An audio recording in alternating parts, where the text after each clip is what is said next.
नमस्कार विद्यार्थी मित्रांनो, द युनिक अकॅडमीच्या वतीने आयोजित संयुक्त पूर्वपरीक्षा 2020 करिता द युनिक अकॅडमीने टेस्ट सिरीजचं आयोजन केलेलं आहे। या टेस्ट सिरीजमधील टेस्ट क्रमांक 3 राज्यव्यवस्थेशी निगडित आहे आणि या राज्यव्यवस्थेची निगडित असलेली टेस्ट राज्यव्यवस्था आहे। त्यात 100 प्रश्नाची आपण चर्चा करणार आहोत। त्यातला प्रश्न क्रमांक 1 आहे, योग्य पर्याय निवडा।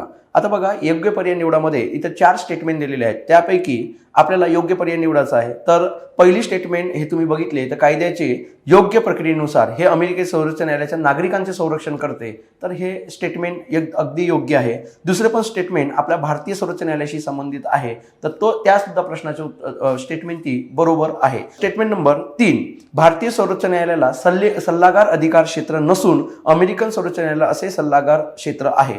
पण हे एकदम ही स्टेटमेंट अतिशय अयोग्य आहे। तर लक्षात घ्या, आपल्या कॉन्स्टिट्यूशनमध्ये आर्टिकल 143 अन्वये सल्लागारी अधिकार क्षेत्र दिलेले आहे। तर भारताचे राष्ट्रपती हे 2 कारणासाठी किंवा 2 परिस्थितीमध्ये सर्वोच्च न्यायालयाला सल्ला विचारू शकतात। तर पहिली परिस्थिती कुठली आहे, तर सार्वजनिक महत्त्वाच्या कुठल्याही घटनेबाबत सर्वोच्च न्यायालयाला राष्ट्रपती सल्ला विचारू शकतात। असा जो सल्ला विचारतोय राष्ट्रपती, तर असा सल्ला जे सर्वोच्च न्यायालयाला विचारला जाते तर सर्वोच्च न्यायालयावर बंधनकारक नाही, असा सल्ला दिलंच पाहिजे। आणि असं सर्वोच्च न्यायालयाने दिलेला सल्ला राष्ट्रपतींवर सुद्धा बंधनकारक नाही की ते ऐकलंच पाहिजे। पण दुसरी जी परिस्थिती आहे ती म्हणजे काय, घटनेच्या प्रारंभापूर्वी जे काही कायदे अस्तित्वात होते आणि ते कायदे जे कायदे बनवलेले होते ते कायदे जे अंमलबजावणीच्या वेळी जर काही वाद उद्भवला असेल तर अशा संबंधित सुद्धा आपले भारताचे राष्ट्रपती हे भारतीय सर्वोच्च न्यायालयाला सल्ला विचारू शकतात। पण असा विचारलेला सल्ला हा सर्वोच्च न्यायालयावर बंधनकारक असतो, तो त्यांना त्याचं उत्तर द्यावेच लागते। त्यामुळे क ही स्टेटमेंट अतिशय अयोग्य आहे। 143 नुसार आपल्या सर्वोच्च न्यायालयाला राष्ट्रपतीला सल्ला देण्याचा अधिकार आहे, त्यामुळे क हे चुकीचं आहे। नंतर स्टेटमेंट नंबर ड, अमेरिकन सर्वोच्च न्यायालयाच्या पुनर्विचाराच्या अधिकार क्षेत्रात फक्त घटनात्मक खटले येतात। तर हो, तर त्यांच्या फक्त घटनात्मकच खटले येतात, त्यामुळे योग्य उत्तर हा पर्याय नंबर 1 आहे। क्वेश्चन नंबर 2 ची आपण चर्चा करणार आहोत। इथे सुद्धा आपल्याला योग्य पर्याय निवडायचा आहे। तर महाराष्ट्राच्या आता हे जर आपण बघितलं तर हे राष्ट्रपती राजवटी संबंधित म्हणजे प्रेसिडेंट रूल संबंधित हा प्रश्न आहे। तर एक लक्षात घ्या, महाराष्ट्रामध्ये एकूण 3 वेळा आतापर्यंत 2019 पर्यंतचा जर विचार केला तर 2019 पर्यंत एकूण 3 वेळा राष्ट्रपती राजवट लागू केलेली आहे। पहिली राजवट ही पुलोत सरकार बरखास्त केल्यानंतर लावण्यात आला। पुलोत सरकार ही साधारणतः 78 ते 80 दरम्यान होती आणि 1980ला फरवरी 1980ला महाराष्ट्रामध्ये पहिल्यांदा राष्ट्रपती राजवट लागू करण्यात आलेली आहे। मग ती फरवरी 1980 पासून तर जून 1980 पर्यंत ही साधारणतः आपण जर बघितलं तर ही 3 महिने 22 दिवस वगैरे साधारणतः ही आणीबाणी राष्ट्रपती राजवट होती। दुसरी राष्ट्रपती राजवट ही 2014ला जेव्हा काँग्रेस राष्ट्रवादीची संयुक्त सरकार होती, त्यानंतर राष्ट्रवादी काँग्रेसचा पाठिंबा काढून घेतल्यानंतर ही राजवट लागू करण्यात आली। ही साधारणतः 32 दिवस होती, म्हणजे 28 फरवरी ते 31 ऑक्टोबर 2014 पर्यंत होती, म्हणजे एकूण 32 दिवसच होते। आणि आता जी करंटला झाली 2019ला, त्यामुळे महाराष्ट्र राज्य आतापर्यंत 3 वेळा राष्ट्रपती राजवट लागू झाली। ही स्टेटमेंट अतिशय योग्य आहे। नंतर आपण स्टेटमेंट नंबर ब बघू। आताच मी या ब च्या स्टेटमेंटचं विश्लेषण आधी केलेलं आहे। तर बघा, ब 1978 मध्ये पुलोतची सरकार बरखास्त, लक्षात घ्या, पुलोतची सरकार 1978ला बरखास्त न होता ही 1980ला बरखास्त झाली, त्याच्यामुळे हा पर्याय चुकीचा आहे। आणि पुलोतची सरकार बरखास्त झाल्यानंतर राष्ट्रपती राजवट लागू झाली। राष्ट्रपती राजवटीनंतर तुम्हाला माहित आहे काँग्रेसची सरकार आली, ज्याचे मुख्यमंत्री अंतुले झाले। ठीक आहे, नंतर आपण स्टेटमेंट नंबर क बघणार। 2014 मध्ये राष्ट्रवादी काँग्रेसने पाठिंबा काढला, आता त्याची चर्चा आपण याच्या आधीच बघितला आहे, तर हा सुद्धा योग्य पर्याय आहे। नंतर राज्यामध्ये राष्ट्रपती राजवट अनुच्छेद 352 लिहिला आहे, तर तिथे लक्षात घ्या 356 अशा प्रकारचं पाहिजे होतं। तर 356 नुसार भारताचे राष्ट्रपती हे एखाद्या राज्यामधले तिथल्या राज्याचा कारभार घटनेनुसार चालत नसेल तर तिथे राष्ट्रपती रूल राहू शकतात, त्यामुळे द हा पर्याय चुकीचा आहे। तर 52 नसून तिथं 56 आहे। मग आपण योग्य पर्याय निवडणार आहोत, तर इथं पर्याय नंबर 2 हा तिथे योग्य येणार। ठीक आहे, म्हणजे अ आणि क हे पर्याय बरोबर आहे। नंतर बघू आपण प्रश्न नंबर 3, विधाने वाचून पर्यायी उत्तरातील योग्य पर्याय निवडा।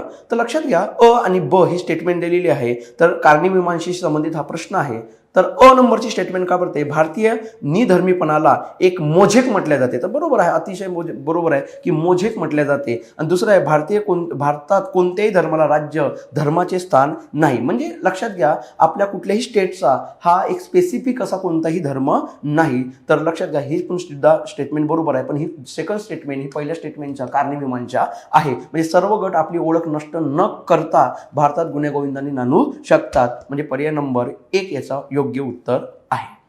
नंतर क्वेश्चन नंबर 4ची आपण चर्चा करणार आहोत. ते योग्य जोड्या लावा. जोड्या लावण्याशी संबंधित आहे. पण हा प्रश्न आपण जर बघितलं तर हा पंचायत राज संबंधित क्वेश्चन आहे, जोड्या लावाला.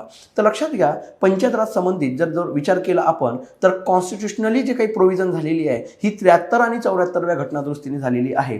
पंचायत राज संबंधित घटनादुरुस्त्या ह्या दोन आहेत. एक 73वी घटनादुरुस्ती आहे आणि एक 74वी. 73वी घटनादुरुस्ती ही ग्रामीण स्थानिक स्वराज्य संस्थेशी संबंधित आहे. तर 74वी घटनादुरुस्ती ही नागरी स्थानिक स्वराज्य संस्थेशी संबंधित आहे. 74व्या घटनादुरुस्तीनुसार 73व्या घटनादुरुस्तीनुसार जे आपल्या घटनेमध्ये भाग 9 हा जो नव्याने समाविष्ट करण्यात आला, कारण भाग 9 ऑलरेडी कॉन्स्टिट्यूशनमध्ये होता, पण 7व्या घटनादुरुस्ती 1956 तो रद्द करण्यात आला. त्यानंतर 73व्या घटनादुरुस्तीने पुन्हा त्याला नवीन करण्यात आला. तर 9वा जो काही भाग आहे हा 9वा भाग पंचायत राज संबंधित आता तयार झालेला आहे. त्याच्यामध्ये अनुच्छेद एकूण 243 ते 243 ओ पर्यंत ह्या ग्रामीण स्थानिक स्वराज्य संस्थेशी संबंधित आहे. तर 74व्या घटनादुरुस्तीनुसार घटनेमध्ये भाग 9A हे नव्याने टाकण्यात आले आणि त्याशी संबंधित अनुच्छेद आहे 243 P ते 243 ZD. तर लक्षात घ्या, त्यापैकी त्या संबंधित ह्या अनुच्छेद आहे. तर तुम्हाला माहित असेल की 243 जर डीचा आपण विचार केला तर 243D ही जिल्हा नियोजन व विकास समिती याशी संबंधित आहे. तर आपण विचार केला की 243 मध्ये काय ते ग्रामसभा स्थापनेशी संबंधित आहे. पण 243B मध्ये जर आपण केली तर पंचायतीची स्थापना आहे. आणि 243C मध्ये विचार केला तर पंचायतीची रचना आहे. पंचायतीची 243 मध्ये D मध्ये पंचायतीची जर आपण विचार केला आरक्षणाशी संबंधित तरतूद आहे. म्हणजे 243D हे आरक्षणाशी संबंधित असलेले अनुच्छेद आहे. ठीक आहे, तर मग आपण त्याच्या संबंधित बघू. नंतर बघा, याच्यामध्ये जर आपण अजून बघितलं तर अनुच्छेद 243I हा म्हणजे राज्य वित्त आयोग आहे. म्हणजे घटनादुरुस्ती लागू झाल्यापासून ही 1 वर्षाच्या आत राज्यपाल दर 5 वर्षासाठी एका राज्य वित्त आयोगाची काय करेल, स्थापना करेल. म्हणजे 243I आहे. त्याच्यामध्ये 243 जे आपण बघतोय तर जे हे लेखा परीक्षण म्हणजे ऑडिटशी संबंधित आहे. तर 243O हा पंचायतीच्या ज्या निवडणुका होतात त्या निवडणुकीमध्ये न्यायालयाला हस्तक्षेपापासून प्रतिबंध केलेला आहे. ठीक आहे, तर प्रश्न जर आपण बघितलं तर प्रश्न नंबर 4चं उत्तर योग्य उत्तर हा 3 आहे. नंतर आपण बघू प्रश्न नंबर 5 ची आपण चर्चा करणार आहोत. तर बघा, डॉक्ट्रिन ऑफ सोवेबिलिटी. आता बघा, सर्वोच्च न्यायालयाने निर्णय देत असताना जे काही तत्व वापरते त्यातलं एक तत्व वापरलेलं आहे, डॉक्ट्रिन ऑफ सोवेबिलिटी. सोवेबिलिटी म्हणजे काय, तर लक्षात घ्या, इथं पर्याय नंबर आपण बघितलं तर पहिला होऊ शकत नाही, तिसरा आणि चौथा होऊ शकत नाही. दुसरा काय म्हणते, एखादा कायदा जेवढ्या प्रमाणात विसंगत असेल तेवढ्याच प्रमाणात तो शून्यवत करण्याचे तत्वज्ञान होय. म्हणजे समजा एखादी कायदा हा घटनाविरोधी असेल आणि त्या कायद्यामधला एखादी भागच फक्त जर नॉन कॉन्स्टिट्युशनली असेल तर तो रद्द करण्याचा अधिकार सर्वोच्च न्यायालयाला, म्हणजे शून्यवत करण्याचा अधिकार सर्वोच्च न्यायालयाला आहे. पण जर असं पण आहे या डॉक्ट्रिन ऑफ सोवेबिलिटीमध्ये, जर एखादी जो काही कायदा असेल हा घटनाविरोधी असलेला आहे किंवा एखादी कायदा तो घटनाविरोधी आहे आणि नसलेला भाग आहे, याच्यामध्ये जर मोठ्या प्रमाणात वेगळा करणे हा शक्य नसेल तर आपले सर्वोच्च न्यायालय तो पूर्ण कायदा सुद्धा शून्यवत करू शकते किंवा बाद ठरवू शकतो. नंतर आपण क्वेश्चन नंबर 6ची चर्चा करणार आहोत. तर खालील विधाने सर्वोच्च न्यायालयाशी अंतर्भूत आहे. तर अधिकाराशी संबंधित आहे. तर इथं प्रश्न विचारला आहे की अधिकारात न येणारा स्टेटमेंट कुठला आहे. तर पहिला स्टेटमेंट आपण बघू, राष्ट्रपती किंवा उपराष्ट्रपती निवडणूक निकालाबाबत विवाद असल्यास सुप्रीम कोर्ट निकाल देते. हा अधिकार प्रारंभिक अधिकार क्षेत्र आहे. तर एक लक्षात घ्या, आपल्या घटनेच्या आर्टिकल 331 अन्वये प्रारंभिक अधिकार क्षेत्र दिलेले आहे. प्रारंभिक अधिकार क्षेत्र म्हणजे काय, का जे खटले हे प्रत्यक्ष डायरेक्ट आपण सर्वोच्च न्यायालयात दाखल करू शकतो आणि सर्वोच्च न्यायालय त्याच्यावर निर्णय देऊ शकते. कारण सर्वोच्च न्यायालय हा अपिलेट न्यायालय म्हणतो, आपण अपिलेट न्यायालय म्हणून काम करते. पण काही असे खटले असतात जे खटले हे प्रत्यक्ष डायरेक्ट सर्वोच्च न्यायालयात दाखल केले जातात, म्हणून त्याला प्रारंभिक अधिकार क्षेत्र असे म्हणतात. तर राष्ट्रपती आणि उपराष्ट्रपतीचे खटले हे प्रारंभिक अधिकार क्षेत्रात येतात. नंबर 2 दुसरा स्टेटमेंट आहे UPSCचे अध्यक्ष किंवा आणि त्यांचे सदस्य यांच्यावर दोषारोपाशी चौकशी करणे, जर ते दोषी असतील तर राष्ट्रपतींना पदावरून दूर करण्याची शिफारस करतात, जे राष्ट्रपतीवर बंधनकारक आहे. तर बघा याच्याशी संबंधित जर आर्टिकल बघितलं आपल्या कॉन्स्टिट्यूशनमध्ये तर आर्टिकल 317 अन्वये भारताच्या राष्ट्रपतींना UPSCच्या अध्यक्ष आणि सदस्यांना पदावरून दूर करण्याचा अधिकार आहे. तर ते कोणत्या कारणाने, ते गैरवर्तणूक किंवा अक्षम्य कारणाने दूर करण्याचा अधिकार आहे. परंतु हे दूर करत असताना त्यांनावर 145 अनुच्छेद 145 अन्वये भारताच्या सर्वोच्च न्यायालयाला चौकशी करण्याचा अधिकार आहे. आणि त्यांनी जी काही चौकशी केली आणि या चौकशी अंती अध्यक्ष किंवा सदस्य हे गैरवर्तणुकीच्या कारणाने दोषी आढळले तर असा रिपोर्ट चौकशी अंती दिला तर तो राष्ट्रपतींवर बंधनकारक आहे की त्यांना पदावरून दूर करण्यासंबंधित. म्हणजे ब स्टेटमेंट सुद्धा ही अतिशय योग्य आहे. तिसरी स्टेटमेंट आहे सुप्रीम कोर्ट स्वतःच्या निकालाची स्वतःच पुनर्विलोकन करू शकते. सर्वोच्च न्यायालयाचे सर्व निकाल इतर सर्व न्यायालयांवर बंधनकारक असतात परंतु स्वतःवर मात्र बंधनकारक नाही. तर आपण बघितलं की 137 नुसार आपल्या आर्टिकल घटनेची 137 आहे 137 या अन्वये भारताचा सर्वोच्च न्यायालय त्यांनी पूर्वी दिलेल्या निर्णयाचे सुद्धा पुनर्विलोकन करू शकते किंवा स्वतःच्या निकालाचे पुनर्विलोकन करू शकते. ते हे 137 मध्ये दिलेले आहे. तर सर्वोच्च न्यायालयाचे जे सर्व निकाल आहे भारताच्या राज्य क्षेत्रातील सर्व न्यायालयांवर हे बंधनकारक असते. तर हे आपल्या आर्टिकल घटनेच्या 141 मध्ये दिलेले आहे आणि ते त्यांच्यावर बंधनकारक असते. पण सर्वोच्च न्यायालयावर त्यांचाच निकाल बंधनकारक नाही, ते पुन्हा आपल्या निर्णयाचा पुनर्विलोकन करू शकतात. तर क ही स्टेटमेंट सुद्धा बरोबर आहे आणि ही अंतर्भूत तिन्ही स्टेटमेंट हे योग्य आहे. त्यामुळे याच्यामध्ये आपल्याला विचारला की कोणते अंतर्भूत नाही, त्यामुळे पर्याय नंबर 4 हा याचा योग्य आहे की यापैकी एकही नाही. नंतर बघू क्वेश्चन नंबर 7. क्वेश्चन नंबर 7 ची चर्चा करताना हे सुद्धा जोड्या लावाशी संबंधित क्वेश्चन आहे. पहिला आहे घटना दुरुस्त्या दिल्या आहेत आणि त्या घटना दुरुस्त्यामध्ये कोणती गोष्ट अंतर्भूत केली घटनेमध्ये या संबंधित आहे. बघा राज्यस्तरीय भाडे न्यायाधिकरणाची स्थापना म्हणजे मालक आणि भाडेकरू यांच्यामध्ये जर काही वाद झाला ते सोडवण्यासंबंधित घटनेमध्ये तरतूद केली आहे की त्यासंबंधी एक ट्रिब्युनल न्यायाधिकरण स्थापन करण्याशी संबंधित आहे. तर हे मूळ घटनेत नव्हतं त्याच्यामुळे ही आपली 75वी घटना दुरुस्ती 1994 अन्वये म्हणजे तत्कालीन आपले PV नरसिंहराव सरकारच्या काळात ही घटना दुरुस्ती झालेली आहे. तर त्यामुळे अचा जी जोडी बघितली ती ही 2शी संबंधित आहे. नंतर आहे ब अरुणाचल प्रदेशमध्ये पंचायतीमध्ये अनुसूचित जातींसाठी आरक्षण. मग अरुणाचल प्रदेशमध्ये जे अनुसूचित जातींचं आरक्षण आहे म्हणजे SC साठी आरक्षण नाही या संबंधित तरतूद आहे ती आपली घटना दुरुस्ती 83वी घटना दुरुस्ती 2000 म्हणजे तत्कालीन आपले अटल बिहारी वाजपेयी यांच्या काळामध्ये ही झालेली आहे घटना दुरुस्ती. म्हणजे ब चा योग्य पर्याय जर आपण विचार केला हा 3 येतो. नंतर आपण बघू क ग्राम किंवा इतर स्थानिक पातळीवरची पंचायती स्थापन. तर बघितलं आपण तर ग्रामीण स्थानिक स्वराज्याशी संबंधित ही 73वी घटना दुरुस्तीशी संबंधित आहे. म्हणजे ही सुद्धा PV नरसिंहरावांच्या काळात झालेली आहे. नंतर दिल्लीला राष्ट्रीय राजधानी प्रदेशाचा दर्जा देण्यात आला. तर लक्षात घ्या national capital territory of Delhi असं नामकरण जर कोणत्या घटना दुरुस्तीने केलं असेल ती 69वी घटना दुरुस्ती 1991 अन्वये झालेली आहे. ही सुद्धा तत्कालीन PV नरसिंहराव सरकारच्या काळामध्ये झालेली आहे. म्हणून या 4ही स्टेटमेंटचा योग्य जोडी आहे. तर आपण बघितलं तर 3 हा पर्याय त्यांचा योग्य असू शकतो. नंतर बघा क्वेश्चन नंबर 8. क्वेश्चन नंबर 8 बघितलं तर आपल्याला न्यायालयाच्या आदेशाचे हेतुपूर्वक उल्लंघन केले किंवा पालन न केले हे यांच्या न्यायालयांच्या व्यवहाराबद्दल अपशब्द वापरणे हा न्यायालयाचा अवमान आहे. म्हणजे अवमानाशी संबंधित हा क्वेश्चन आहे प्रश्न नंबर 8. तर तुम्ही बघितलं ए आणि आर अवमानाच्या बाबतीत शिक्षा करण्याचा अधिकार दिल्याशिवाय न्यायालयीन कृतिशीलता प्रत्यक्षात आणता येणार नाही. तर लक्षात घ्या या संबंधित आपल्या भारताच्या संसदेने एक कंटेम्प्ट ऑफ कोर्ट ऍक्ट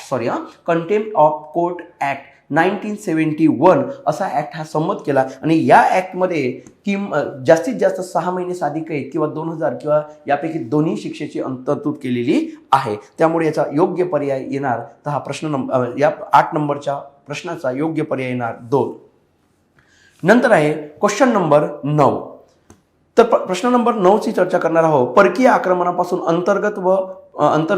अंतर्गत अशांततेपासून प्रत्येक घटक राज्याचे संरक्षण करणे हे केंद्र सरकारचे कर्तव्य आहे. ही स्टेटमेंट कोणत्या अनुच्छेदाशी संबंधित आहे. तर ही 355 या 355 या अनुच्छेदाशी संबंधित आहे.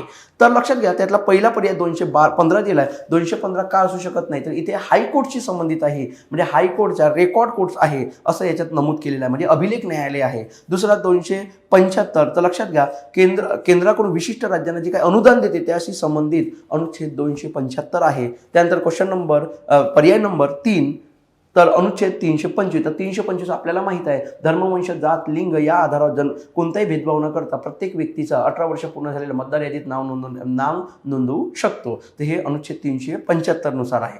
तर पर्याय नंबर 4 अनुच्छेद 55 हाच त्याचं योग्य उत्तर आहे. 355 याच संबंधित एक अनुच्छेद आहे 365. पण ही 365 काय सांगते, तर राज्यांचे कर्तव्य सांगते. तर कोणते आहे, केंद्र सरकारने जे काही आदेश दिले, निर्देश दिले याचे पालन करणे हे प्रत्येक घटक राज्याचे कर्तव्य आहे, ते 365 मध्ये देते. त्यामुळे आता इथे उत्तर आहे, आपला योग्य उत्तर आहे 355. नंतर आपण प्रश्न नंबर 10ची चर्चा करणार आहोत. तर अचूक विधान निवडा, म्हणजे आपल्याला योग्य उत्तर पर्याय निवडायचा आहे. तर घटनात्मक सरकार म्हणजे जे राज्याच्या अधिकारांच्या हितासाठी व्यक्ती स्वातंत्र्यावर प्रभावी नियंत्रण घालते. तर लक्षात घ्या, व्यक्ती स्वातंत्र्यावर प्रभावी नियंत्रण घालू शकत नाही, तर हा पर्याय आपला चुकीचा आहे. तर दुसरा पर्याय बघा, घटनात्मक सरकार म्हणजे व्यक्ती स्वातंत्र्याच्या हितांसाठी, जनतेच्या हितासाठी राज्य स्वतःच्या अधिकारावर सुद्धा नियंत्रण आणते. ती स्टेटमेंट ही योग्य स्टेटमेंट झाली. तर पर्याय नंबर 2 याचा योग्य उत्तर येणार. नंतर प्रश्न नंबर 11ची आपण चर्चा करणार आहोत. तर 11वा जो क्वेश्चन आहे हा काय बोलतोय, तर आंतरराज्य नदी जल विवादाशी संबंधित आहे. समजा आंतरराज्य नदी विवाद म्हणजे काय, दोन राज्यांचा एखाद्या नदीच्या पाण्यासंबंधी, वाटपांसंबंधी जो वाद होतो त्या संबंधित लवाद स्थापनाशी संबंधित आपल्या घटनेमध्ये तरतूद आहे, ती आहे आर्टिकल 262. या आर्टिकल 262 मध्ये सांगितलं आहे की असा कोणताही वाद दोन राज्यांमध्ये, दोन राज्य किंवा दोनपेक्षा अधिक राज्यांमध्ये झाला आणि पाण्याशी संबंधित वाद असेल तर भारताच्या संसदेला त्या संबंधित तरतूद करण्याचा अधिकार आहे. तर भारताच्या संसदेने त्या संबंधित 1956 मध्ये आंतरराज्य नदी जलविवाद अधिनियम काय केला, संमत केला. आणि या अधिनियमा अन्वये असं सांगण्यात आलंय की असा वाद सोडवण्यासाठी केंद्र सरकार एका ट्रिब्युनलची काय करेल, स्थापना करेल. तर ही आहे. तर आपण त्या संबंधित या अधिनियमाअंतर्गत काही तरतुदी दिल्या आहेत. त्यातली एक तरतूद बघू. आंतरराज्य लवादाने त्यांच्याकडे आलेल्या विवादाची पूर्ण तपासणी करून 2 वर्षाच्या आत आपला निर्णय देणे अपेक्षित आहे. इथे 2 वर्ष नाही पाहिजे, इथे 3 वर्षाच्या आत आपला निर्णय देणे काय अपेक्षित आहे. म्हणजे पर्याय नंबर 1 चुकलेला आहे. लवादाला निर्णय देण्यासाठी उशीर झाल्यास केंद्र सरकार लवादास एका वेळी महत्तम म्हणजे जास्तीत जास्त 1 वर्ष वाढवून देऊ शकतो. तर 1 वर्ष वाढवून न देता 2 वर्ष वाढवून देते, हे लक्षात ठेवा. तर म्हणजे प्रश्न नंबर 11चं योग्य पर्याय आहे पर्याय नंबर 4. प्रश्न नंबर 12ची आपण चर्चा करणार. तर 12 हा सुद्धा नदी विवाद न्यायाधिकरणाशी संबंधित आहे. आपण ते बघणार आहोत कोणत्या नद्या आहेत आणि त्या कोणत्या वर्षी त्यांच्या संबंधित लवाद स्थापन झाला आणि त्या नद्या कोणत्या राज्यांशी विवादाशी संबंधित आहे.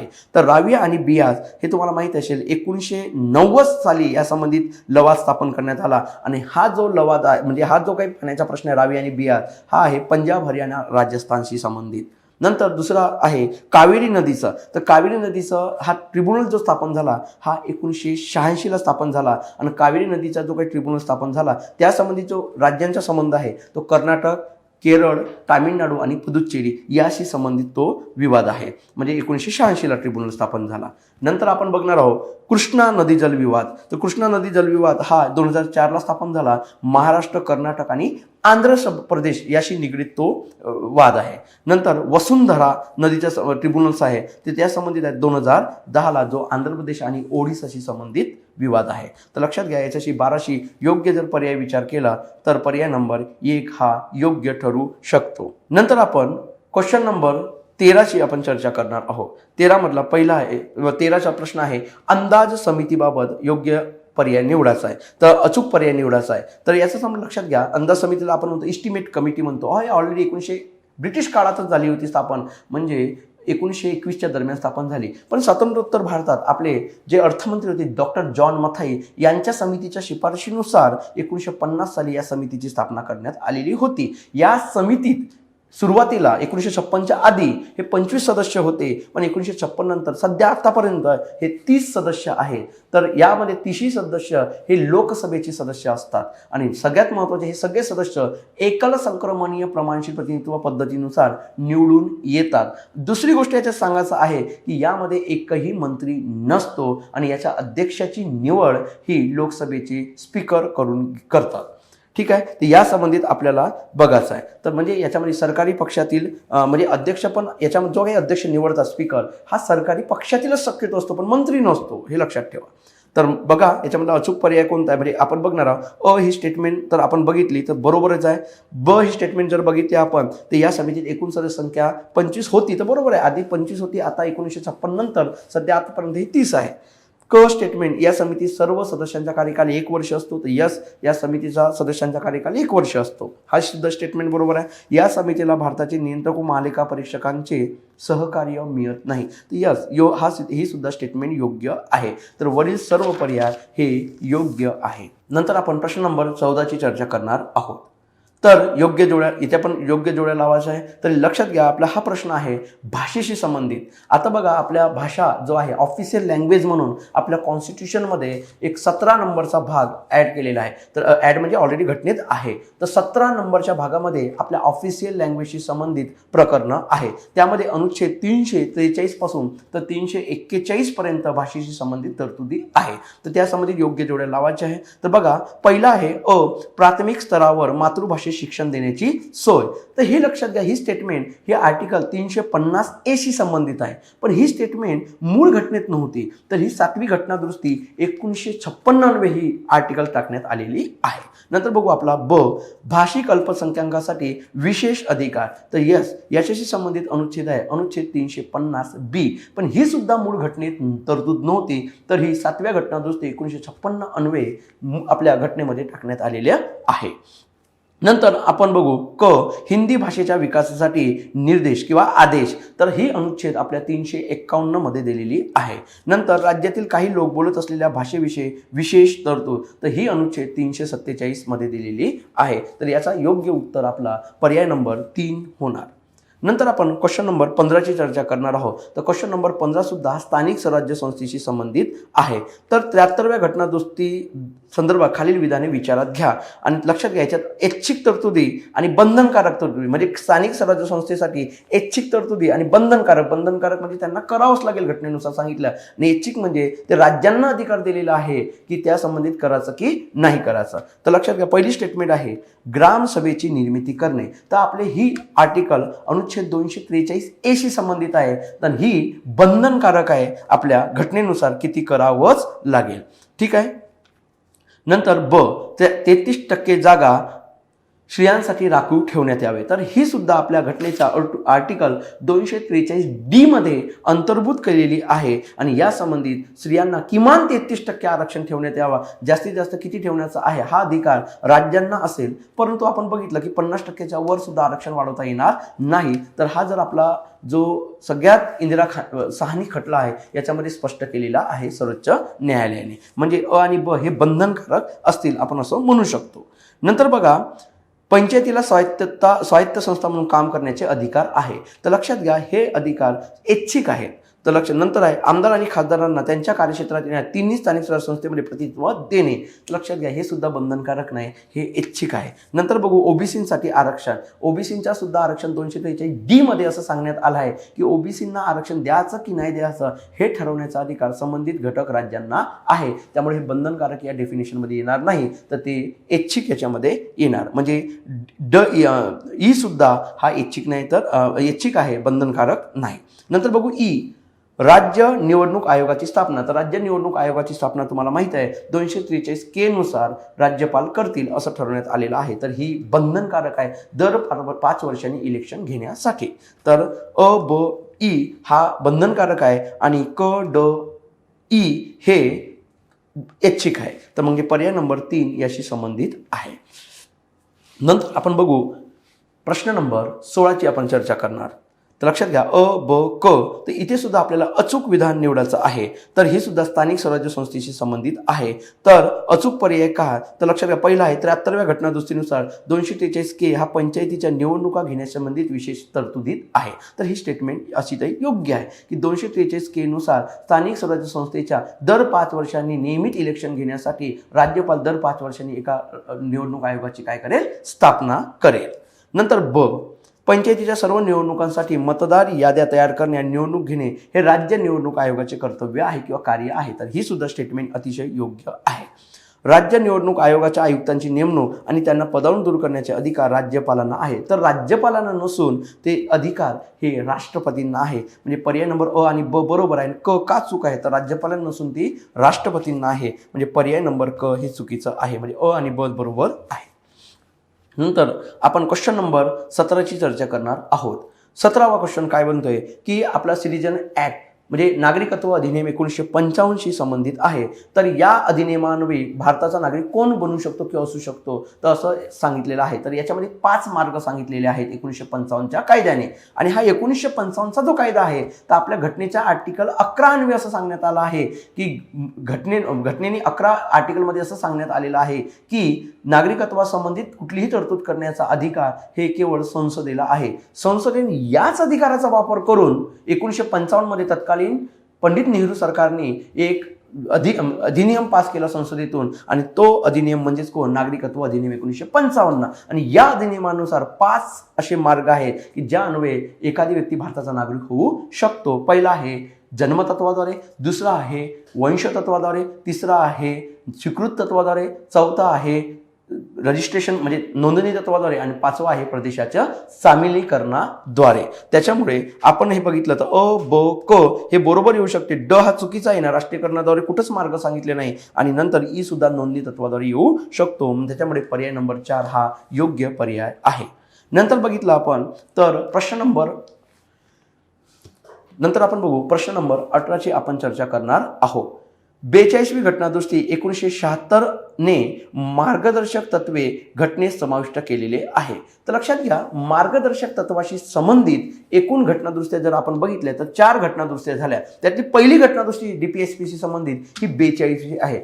त्याच्यानंतर 44वी आहे, नंतर आहे 86वी घटनादुरुस्ती आणि नंतर 97वी घटनादुरुस्ती. त्यातली 42व्या घटनादुरुस्तीनुसार जर आपण बघितलं तर 42व्या घटनादुरुस्ती 1976 अन्वये बघितलं इंदिरा गांधीच्या काळात झालेली ही जी घटनादुरुस्ती आहे त्या अन्वये बघितलं तर नंबर 1 पहिला महत्त्वाचा मुद्दा म्हणजे कोण, तर 39 स्मॉल एफ टाकण्यात आला, 39 कॅपिटल एफ टाकण्यात आला. एक नंतर बघितलं तर आपण सगळ्यात महत्त्वाची गोष्ट काय 43 ए टाकण्यात आली आणि आपण बघितलं तर नंतर 48 ए सुद्धा घटनेमध्ये टाकण्यात आलेला आहे. त्यामुळे जर आपण बघितलं तर समाविष्ट केलेली आहे. तर लक्षात घ्या पर्याय नंबर 4ची आपण पर्याय नंबर 4 हा योग्य उत्तर असू शकतो. ब जर बघितलं ब क ड ई. ठीक आहे. नंतर आहे क्वेश्चन नंबर 19 सुद्धा आता जर बघितलं तर हा भाषेशी संबंधितच क्वेश्चन आहे.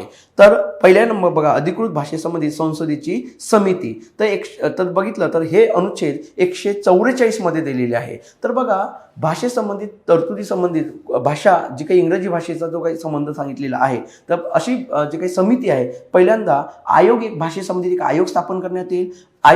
असा आयोग घटनेने आपल्या सरकारने स्थापन केला. BG खेर नावाचे अध्यक्ष होते या समितीचे म्हणून त्या समितीला म्हणतात BG खेर समिती. तर या समितीच्या रिपोर्टचा जो पुनर्विलोकन करायचं आहे त्यासंबंधी संसदेची सुद्धा एक संसदीय समिती स्थापन केली जाणार असं 344 ही अनुच्छेद स्पष्ट करते. आणि त्यानुसार 1957 रोजी गोविंद वल्लभ पंत यांच्या अध्यक्षतेखाली एका संसदीय समितीची स्थापना केलेली आहे. म्हणजे पर्याय म्हणजे अ हा पर्याय नंबर 3 हा उत्तर असेल. नंतर बघा ब राज्यांमध्ये किंवा केंद्रामधील जी व्यवहाराची भाषा आहे त्या संबंधित तरतूद काय आहे तर यांचा व्यवहाराची भाषेशी संबंधित अनुच्छेद 346 आहे.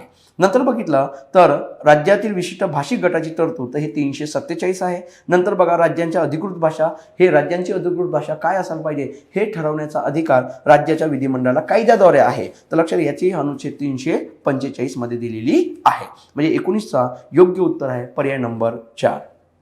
नंतर क्वेश्चन नंबर 20 शून्य प्रहाराच्या संदर्भात खालील विधान अचूक ओळखा म्हणतोय. तर लक्षात घ्या, अचूक बघू तर सगळ्यात महत्त्वाचे सांगायचं म्हणजे हे शून्य प्रहाराची संकल्पना ही ऑलरेडी आपल्या घटनेत बी नाही आणि संसदीय नियमावली सुद्धा नाही.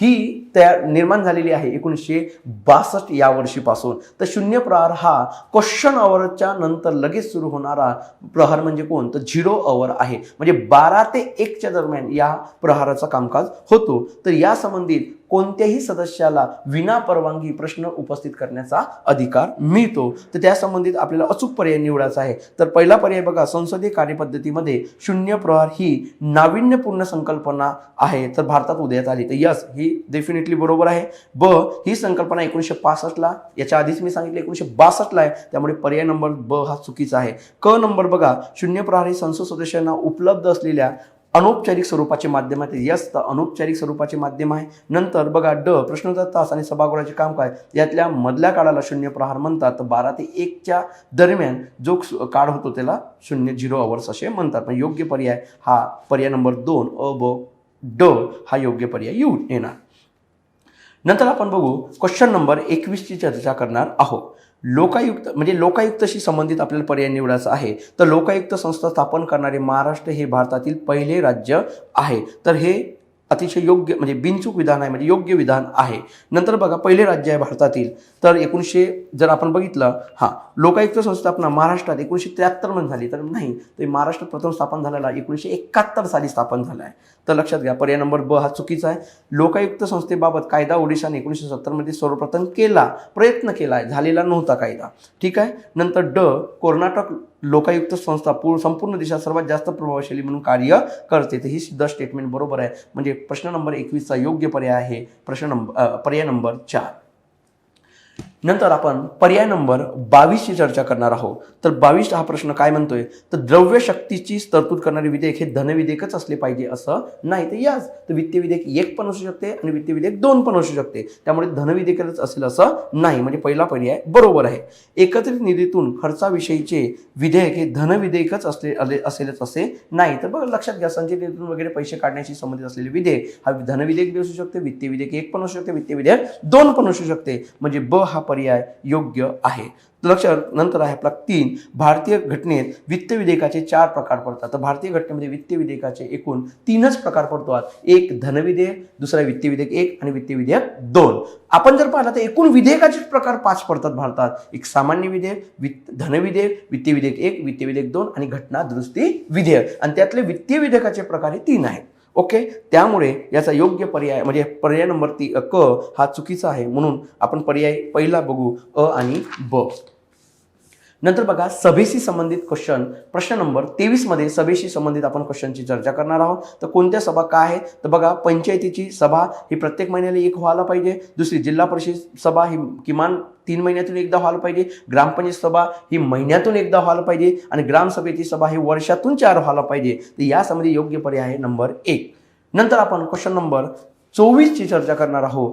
103वी घटनादुरुस्ती कायद्याद्वारे खालीलपैकी कोणते विधेयक चुकीचे आहे. म्हणजे बरोबर नसलेले विधेयक आपल्याला ओळखायचं, बरोबर नसलेला प्रश्न आपल्याला ओळखायचा आहे.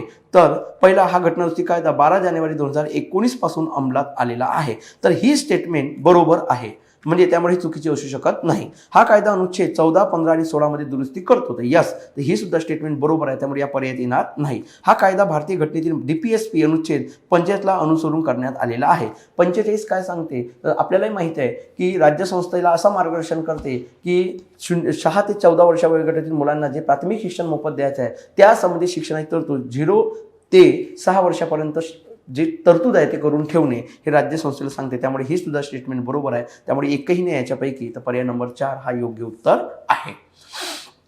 नंतर आपण प्रश्न नंबर 25चा चर्चा करणार आहोत. तर 25 ही चर्चा बघा, पहिली स्टेटमेंट भारतीय घटनेतील अनुच्छेद हे 352 हे राष्ट्रीय आणीबाणीशी संबंधित आहे. तर बरोबर आहे, नॅशनल एमर्जन्सी संबंधित आहे. तर नॅशनल एमर्जन्सी ही आपल्याला माहित आहे युद्ध, परकीय आक्रमण आणि अंतर्गत सशस्त्र उठाव किंवा सहस्त्र उठाव याशी संबंधित आहे. तर या सशस्त्र उठावाशी संबंधित असलेल्या पहिली आधी 44व्या घटनादुरुस्तीच्या आधी, कारण हा 44व्या घटनादुरुस्तीने शब्द टाकण्यात आलेला आहे सशस्त्र बंड. याच्या आधी शब्द होता अंतर्गत अशांतता. होता. हा 44व्या घटनादुरुस्ती शब्द काढून टाकण्यात आला आणि त्याऐवजी सशस्त्र बंड असा करण्यात आलेला आहे.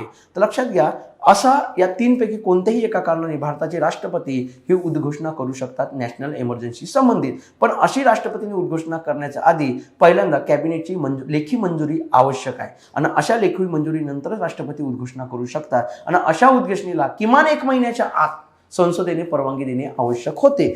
आधी 1 महिन्याची हे नव्हतं तर 2 महिने होते.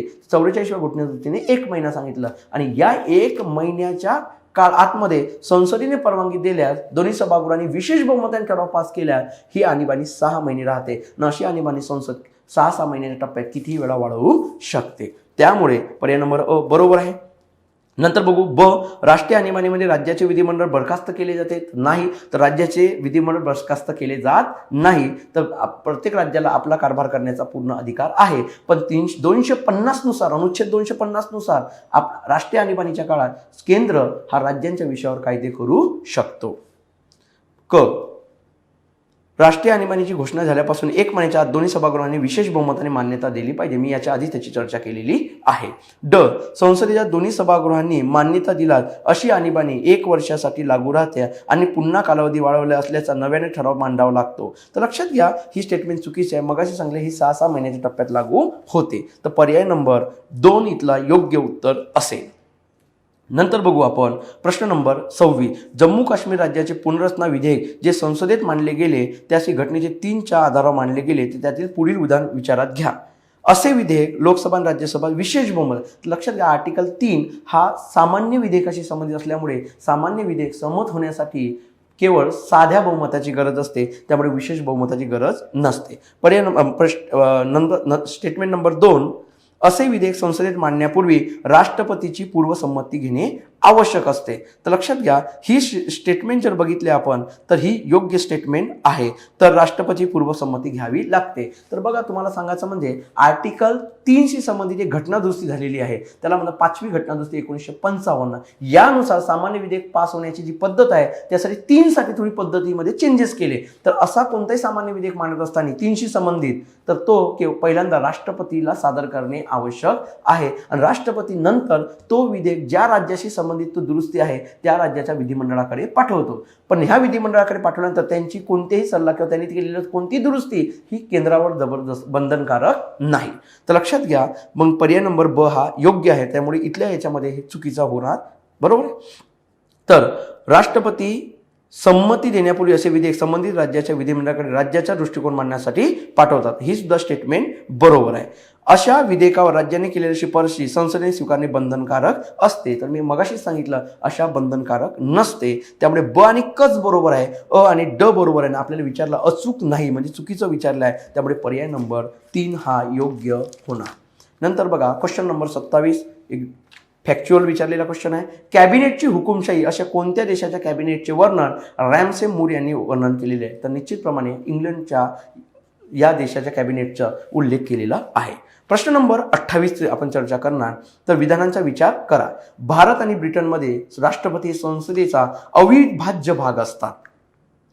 लक्षात घ्या, तर आपल्याला अयोग्य नसणारे विधान विचारले आहे म्हणजे चुकीचे विधान विचारलेले आहे. अयोग्य नसणारे म्हणजे बरोबर असणारे विधान विचारलेले आहे. भारत आणि ब्रिटनमध्ये राष्ट्रपती संसदेचा अविभाज्य भाग आहे. तर यस, अविभाज्य भाग आहे, कारण लोकसभेत बहुमत प्राप्त पक्षाचीच आपल्या भारतामध्ये काय बनतोय? सरकार बनतो. इंग्लंडमध्ये सुद्धा बहुमत प्राप्त पक्षाचीच सरकार बनते. ब, इंग्लंडमध्ये राष्ट्राध्यक्ष कायदेमंडळाचा अविभाज्य भाग नसतात. तर बरोबर आहे, त्यांचा कायदेमंडळ आणि कार्यकारी मंडळ एकमेकांपासून अलिप्त आहे.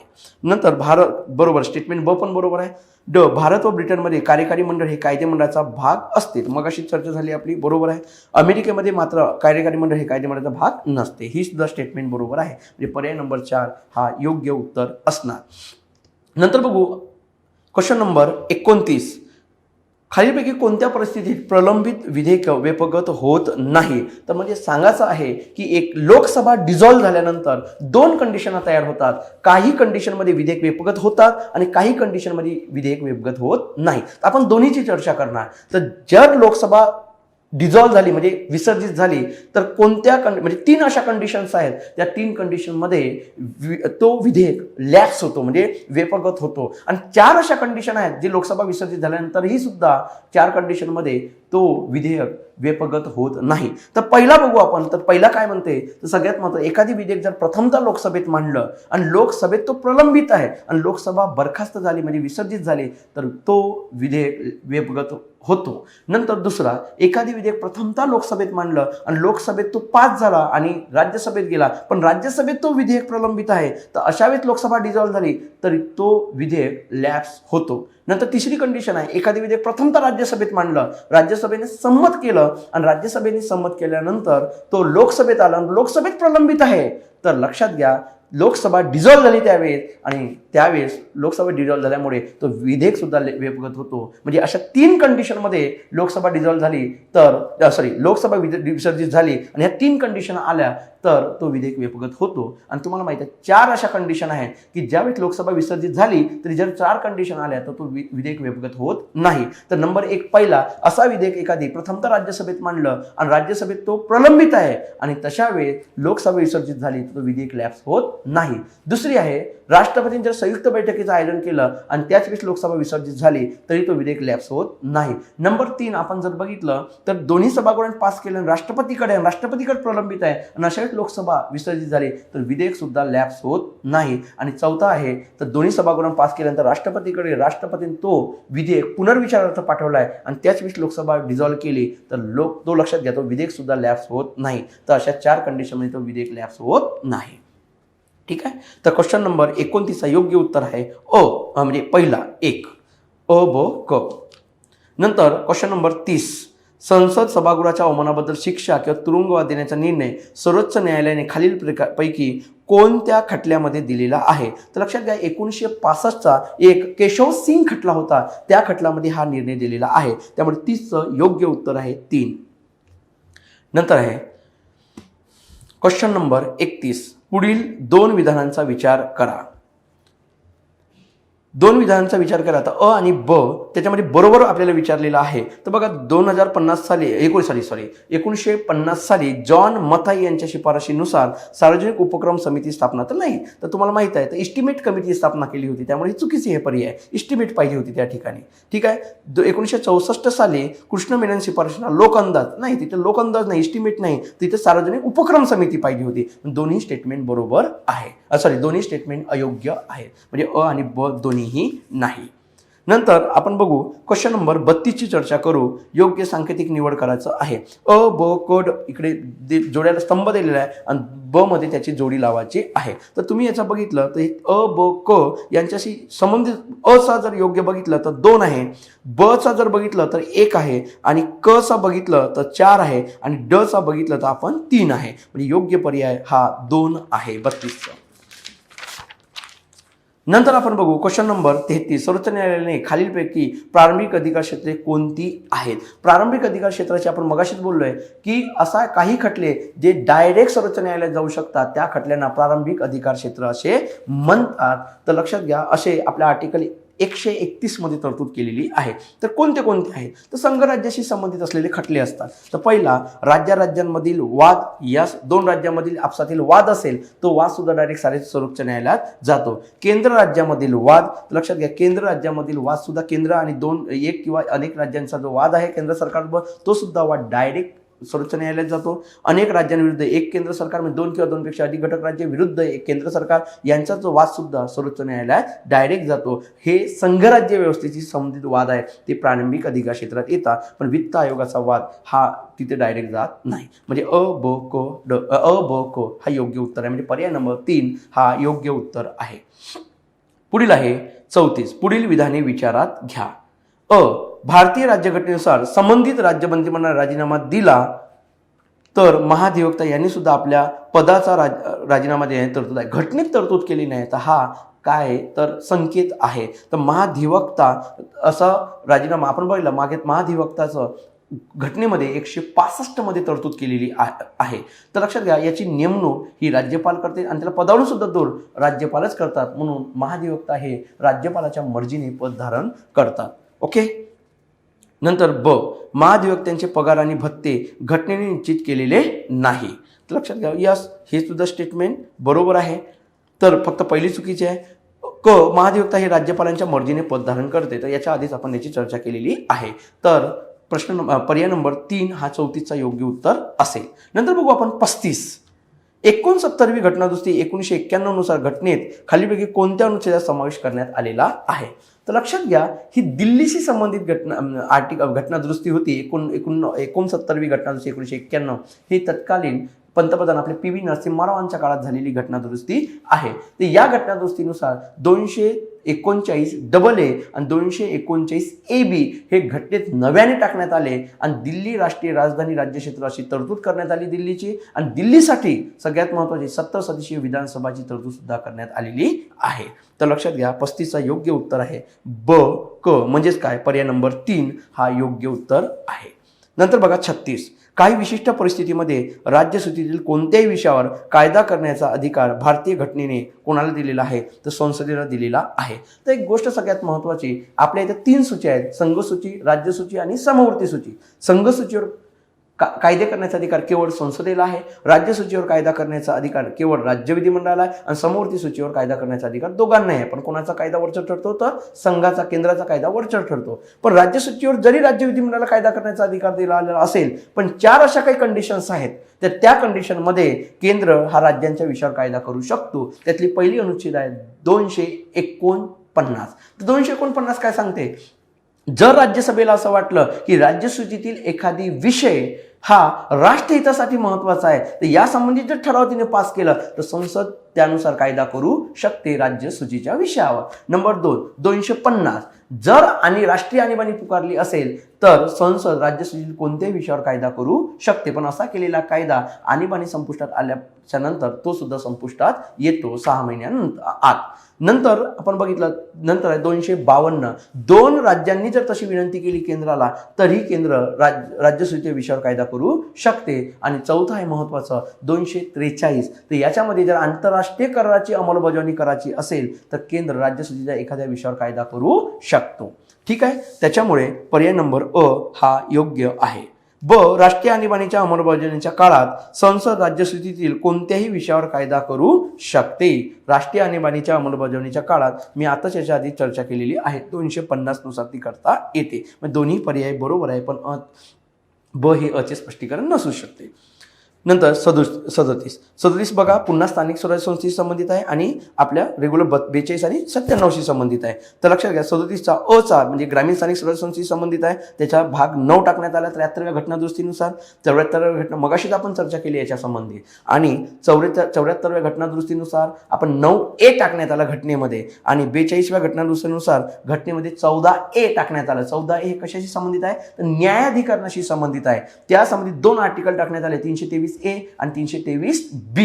त्याच्यामुळे लक्षात घ्या, क चा चौथा बरोबर आहे. आणि 97वी घटनादुरुस्तीनुसार तुम्हाला माहित आहे की 9B हा सहकार क्षेत्रासाठी टाकण्यात आलेला 9B आहे. म्हणजे योग्य पर्याय आहे 3.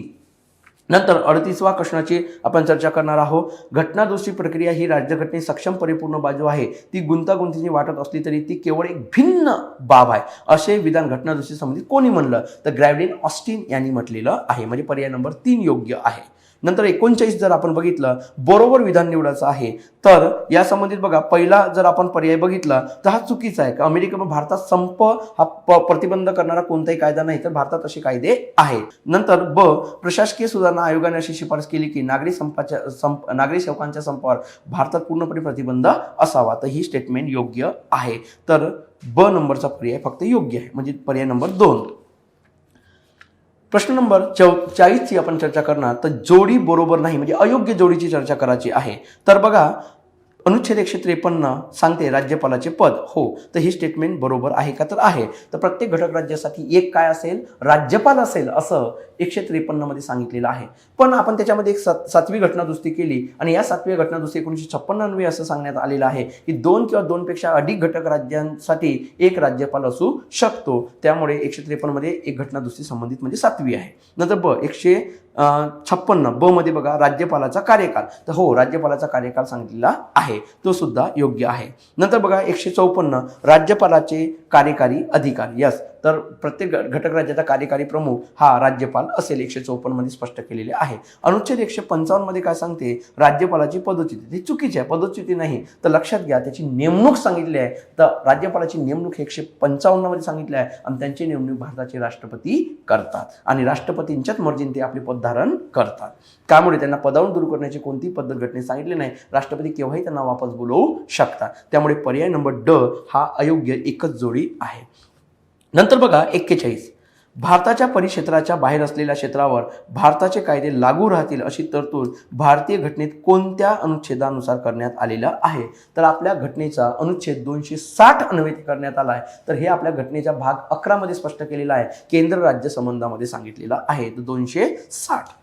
नंतर आपण बघू 42वा क्वेश्चन नंबर 42 ची चर्चा करणार. चुकीचा पर्याय निवडायचा आहे. सार्वजनिक आरोग्य स्वच्छता हा संघसूचीतील विषय आहे, तर संघसूचीत नसून तो राज्यसूचीतील विषय आहे.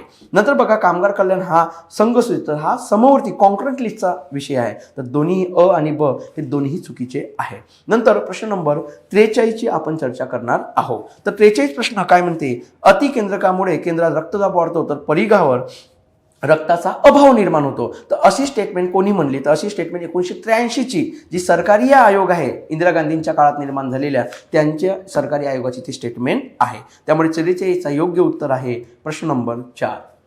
नंतर 44वा क्वेश्चनची आपण चर्चा करणार. तर याच्यामध्ये आपल्याला जे परिशिष्ट दिलेले आहे, शेड्यूल दिलेले आहे घटने, त्याची योग्य जोडी लावायची आहे. तर 7वी जे परिशिष्ट नंबर 7 आहे, तर तुम्हाला आधीच सांगितलं 7 म्हणजे काय, तर केंद्र राज्य संबंधात म्हणजे केंद्र राज्य संबंधित सूच्या दिलेल्या आहेत, संघसूची, राज्यसूची आणि समवर्ती सूची, म्हणजे या संबंधित सूची दिलेली आहे परिशिष्ट नंबर 7 मध्ये. त्यामुळे याची योग्य जोडी आहे 3. तर केंद्र राज्यामध्ये अधिकाराचे वाटप, तर यस 3 सूचीच्या माध्यमातून अधिकारांचे विषयांचे अधिकार वाटलेले आहे. नंतर परिशिष्ट 9, तर परिशिष्ट 9 हे लँड रिफॉर्मशी संबंधित आहे, तर जमीन सुधारणा संबंधित आहे, म्हणजे 2शी संबंधित आहे. परिशिष्ट नंबर 12 हे नागरी स्थानिक स्वराज्य संस्थेशी संबंधित आहे, म्हणजे पर्याय नंबर 4 हा त्याचा योग्य उत्तर आहे. परिशिष्ट 8 हा ऑफिशियल लँग्वेजशी संबंधित आहे, तर पर्याय नंबर 1 त्याच्या बरोबर आहे, म्हणजे 44चा पर्याय 1 हा योग्य उत्तर असेल. नंतर बघा प्रश्न नंबर 45, योग्य विधान निवडायचं आहे. तर बघा पहिला आहे प्रश्न नंबर त्याच्यातली 44 मधला स्टेटमेंट नंबर 1 आहे, 1994 मध्ये स्थापन झालेली विशेष पोलीस आस्थापना सध्या केंद्रीय अन्वेषण विभागात विलीन झालेली आहे. तर लक्षात घ्या, ही स्टेटमेंट अतिशय योग्य आहे, बरोबर आहे. 94ची केंद्रीय अन्वेषण विभाग ही वैधानिक संस्था आहे. तर लक्षात घ्या, वैधानिक नाही, तर नवीन आवृत्तीनुसार ती वैधानिक संस्था सुद्धा नाही आहे. ठीक आहे, म्हणजे ब चुकीचा आहे. दिल्ली विशेष पोलीस आस्थापना कायदा 1946 नुसार केंद्रीय अन्वेषण विभागाला अधिकार प्राप्त झालेले आहेत. ही सुद्धा स्टेटमेंट बरोबर आहे. अ आणि क पर्याय नंबर 3 हा त्याचा योग्य उत्तर आहे. नंतर बघा प्रश्न नंबर 46. तर 46 काय सांगतो, निंदाव्यंजक ठरावा आणि अविश्वास ठराव यामधील फरक स्पष्ट करा. तर लक्षात घ्या, पहिल्यांदा एक गोष्ट महत्त्वाची, अविश्वास ठराव हा पूर्ण मंत्रिमंडळावर आणला जाते आणि अविश्वास ठराव हा नेहमी विरोधी पक्ष आणतो आणि तो केवळ लोकसभेतच मांडला जातो.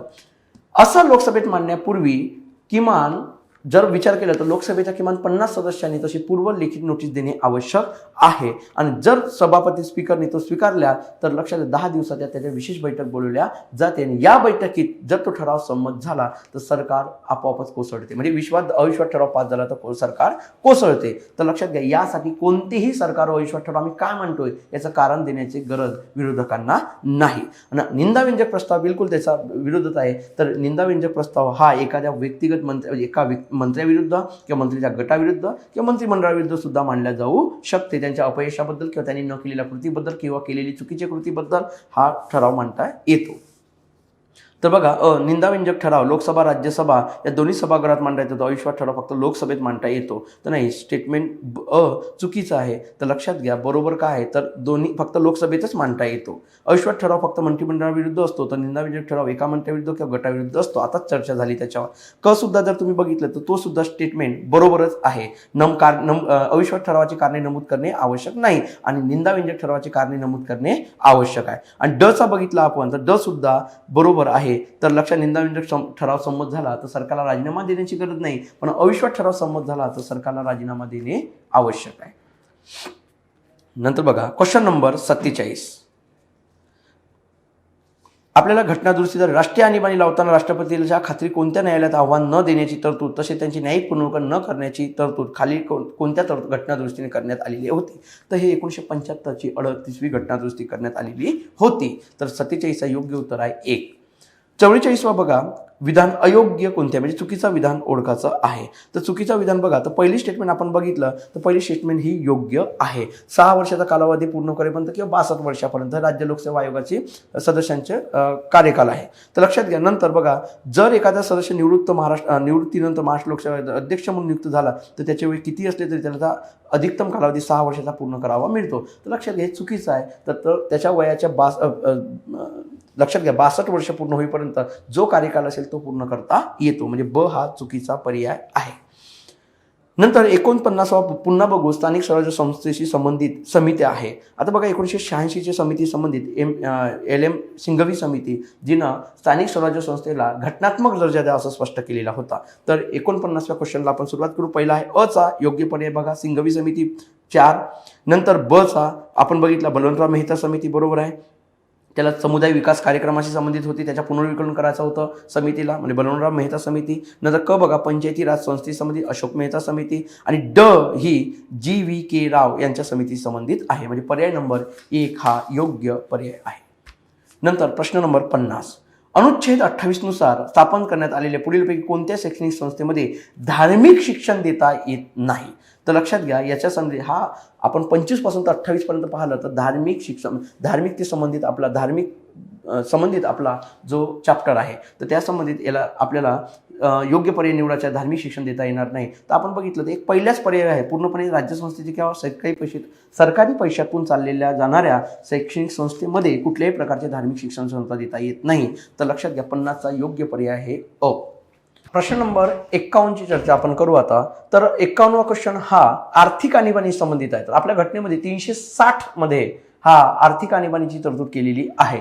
तर या आर्थिक आणीबाणीशी संबंधित ज्या वेळी आपल्या देशाची आर्थिक वित्तीय अस्थैर्य निर्माण होईल त्यावेळेस भारताचे राष्ट्रपती या आणीबाणीची उद्घोषणा करू शकतात. पण आतापर्यंत भारतामध्ये एकदाही आर्थिक आणीबाणी पुकारली गेलेली नाही. त्यातला पहिली स्टेटमेंट ही याला विचारलं आपल्याला या प्रश्नामध्ये का आर्थिक आणीबाणी घोषित केल्यानंतर, राष्ट्रपतींनी उद्घोषित केल्यानंतर काय परिणाम होतील? तर बघितलं आपण, पहिला परिणाम होऊ शकतो. पण दुसरा ब स्टेटमेंट बघितली तर ब स्टेटमेंट योग्य नाही. कारण की न्यायाधीश, उच्च न्यायालय, सर्वोच्च न्यायालय यांचे सुद्धा वेतनात कपात करू शकते. तर ब हा चुकीचा आहे. मग क ही स्टेटमेंट ही सुद्धा होऊ शकते. राज्य विधिमंडळाचे संमत केलेले सर्व विधेयक, अर्थविधेयक, हे वित्तीय विधेयक राष्ट्रपतीच्या विचारार्थ राखून ठेवले जातात. आणि ड सुद्धा हा चुकीचा आहे. म्हणजे अ आणि कच बरोबर आहे. ड चुकीचा का आहे? तर भारताच्या संचित निधीतून खर्चाला मान्यता देण्याचा अधिकार संसद राष्ट्रपतीला देऊ शकते. तर राष्ट्रपतीला दिला जाऊ शकत नाही, तर हे संसदेलाच असते.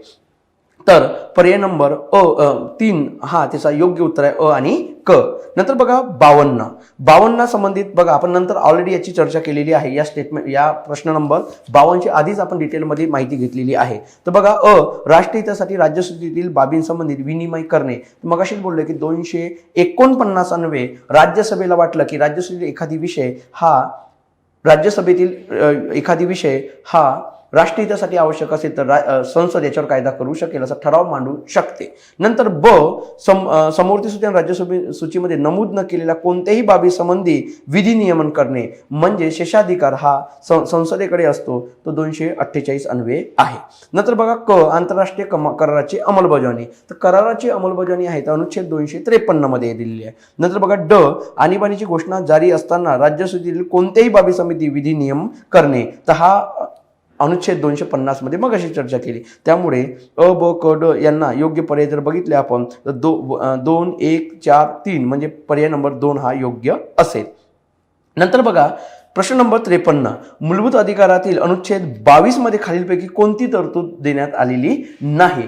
तर बघा अनुच्छेद 22 हा अटक आणि स्थानबद्धता यापासून संरक्षण या संबंधित अनुच्छेद आहे. तर बघा त्याच्यामध्ये सांगितलं आहे की कोणत्याही व्यक्तीला अटक केल्यानंतर त्याला अटकेची शक्य तितक्या लवकर कारणे सांगणे. नंबर 2 काय तर त्याच्या इच्छेचा वकील करू देणे. नंबर 3 त्याला 24 तासाच्या आत कुठं सादर करणे तर न्यायालयात सादर करणे. अशा प्रकारच्या काही गोष्टी ह्या आर्टिकल 22 मध्ये दिलेल्या आहे. त्यातली अ ही त्यामध्ये येते, आताच बोललेलो आहे. ब सुद्धा त्यामध्ये येते. क ही का येत नाही तर क ही गुन्ह्याच्या आरोपी संबंधी असलेल्या व्यक्तीला स्वतःविरुद्ध साक्ष देण्याची सक्ती केली जाणार नाही. ते अनुच्छेद 20 अंतर्गत येते ना की 22 अंतर्गत. त्यामुळे पर्याय नंबर क हा चुकीचा आहे. त्यामुळे 53 चा योग्य उत्तर हा 3 येणार. नंतर क्वेश्चन नंबर 54 बघणार आपण. 54 बघा, राष्ट्रपती आणि राज्यपाल यांचा अध्यादेश काढण्याचा अधिकार समान आहे. तर लक्षात घ्या हा विधान चुकीचा, समान नाही. राष्ट्रपती आपला अध्यादेश मागे घेऊ शकतात. लक्षात घ्या राष्ट्रपती आपला अध्यादेश कधीही मागे घेऊ शकत नाही एकदा काढल्यानंतर, परंतु राज्यपाल एकदा काढलेला अध्यादेश मागे घेऊ शकत नाही. तर राज्यपालांनी एखादी अध्यादेश काढला तर तो मागे घेऊ शकतो. म्हणजे त्यामुळे अ आणि ब हे दोन्ही पर्याय जर आपण विचार केला तर दोन्ही पर्याय चुकीचे आहे. नंतर 55 अध्यादेश काढण्याची राष्ट्रपतीची खात्री अयोग्य हेतू असल्या कारणावरून त्या अध्यादेश काढण्याच्या खात्रीला न्यायालयात आव्हान देता येऊ शकते. असा महत्वपूर्ण निकाल सर्वोच्च न्यायालयाने कुठल्या खटल्यामध्ये केला? 1970चा सर्वोच्च न्यायालयाचा, तर तुम्हाला माहिती कुपर खटला हा आहे तो गाजलेल्या खटल्यामध्ये हे स्टेटमेंट वापरलेली आहे का, हा निर्णय दिलेला आहे. नंतर बघा क्वेश्चन नंबर 56. संयुक्त लोकसेवा आयोगाच्या अध्यक्षांचा कार्यकाळ किती असतो ते दिलेल्या पर्यायातून निवडा. तर संयुक्त लोकसेवा आयोगाच्या सदस्यांचा कार्यकाळ नेहमी राज्य लोकसेवा आयोगाच्या सदस्यांनी अध्यक्ष इतकाच असतो. त्यामुळे 6 वर्ष किंवा वयाची 62 वर्ष जे आधी होणार ते म्हणजे पर्याय नंबर 4 हा योग्य आहे. नंतर क्वेश्चन नंबर 57. क्वेश्चन नंबर 57 ला आपण बघितलं की जोड्या लावाशी संबंधित आहे. अ ला बघितलं तर आपण 3 आहे, ब ला बघितलं 1 आहे, 3 ला 4 आहे आणि ड ला तर 2 आहे. म्हणजे योग्य पर्याय 1 आहे. ठीक आहे. 58 क्वेश्चन नंबर 58 योग्य पर्याय निवडा. तर 24 जानेवारी 1950 रोजी घटना समितीने राष्ट्रगान स्वीकृत केले. आता बघा हे जे काही क्वेश्चन आहे 58 इथं सगळ्यात महत्त्वाची गोष्ट आहे तर आपल्या घटना समिती जी स्थापना झाली होती घटनेच्या निर्मितीसाठी, अशा आपल्या घटना समितीचे एकूण 12 अधिवेशन झाले. त्यातल्या 11 अधिवेशनांमध्ये आपली घटना निर्मितीचे काम पूर्ण झाले आणि 12व्या अधिवेशनामध्ये 3 महत्त्वपूर्ण घटना घडल्या. ते म्हणजे काय तर हा 12वा अधिवेशन एकच दिवस झालं तो म्हणजे 24 जानेवारी 1950 या दिवशी झाला. आणि त्याच्यामध्ये महत्त्वपूर्ण 3 निर्णय कोणते घेण्यात आले तर राष्ट्रगीत आणि राष्ट्रगान यांना मान्यता देण्यात आली. दुसरी गोष्ट 26 जानेवारी 1950 या दिवसापासून घटना समितीचा डिझॉल्व्ह करून तिला हंगामी संसदेमध्ये इन्व्हॉल्व्ह केलं. नंतर तिसरा महत्त्वाचा निर्णय म्हणजे भारतात सार्वत्रिक निवडणूक होईपर्यंत भारताचे राष्ट्रपती म्हणून राजेंद्र प्रसाद यांचीच निवड करण्यात आली. ठीक आहे. त्यामुळे हे पर्याय बघितले ते सगळेच्या सगळे पर्याय हे योग्य आहे. ठीक आहे. नंतर आपण क्वेश्चन नंबर 59 आपण बघत सत्य विधान ओळखा. 17 एप्रिल 1952 पासून हंगामी संसदेचे अस्तित्व संपुष्टात आले.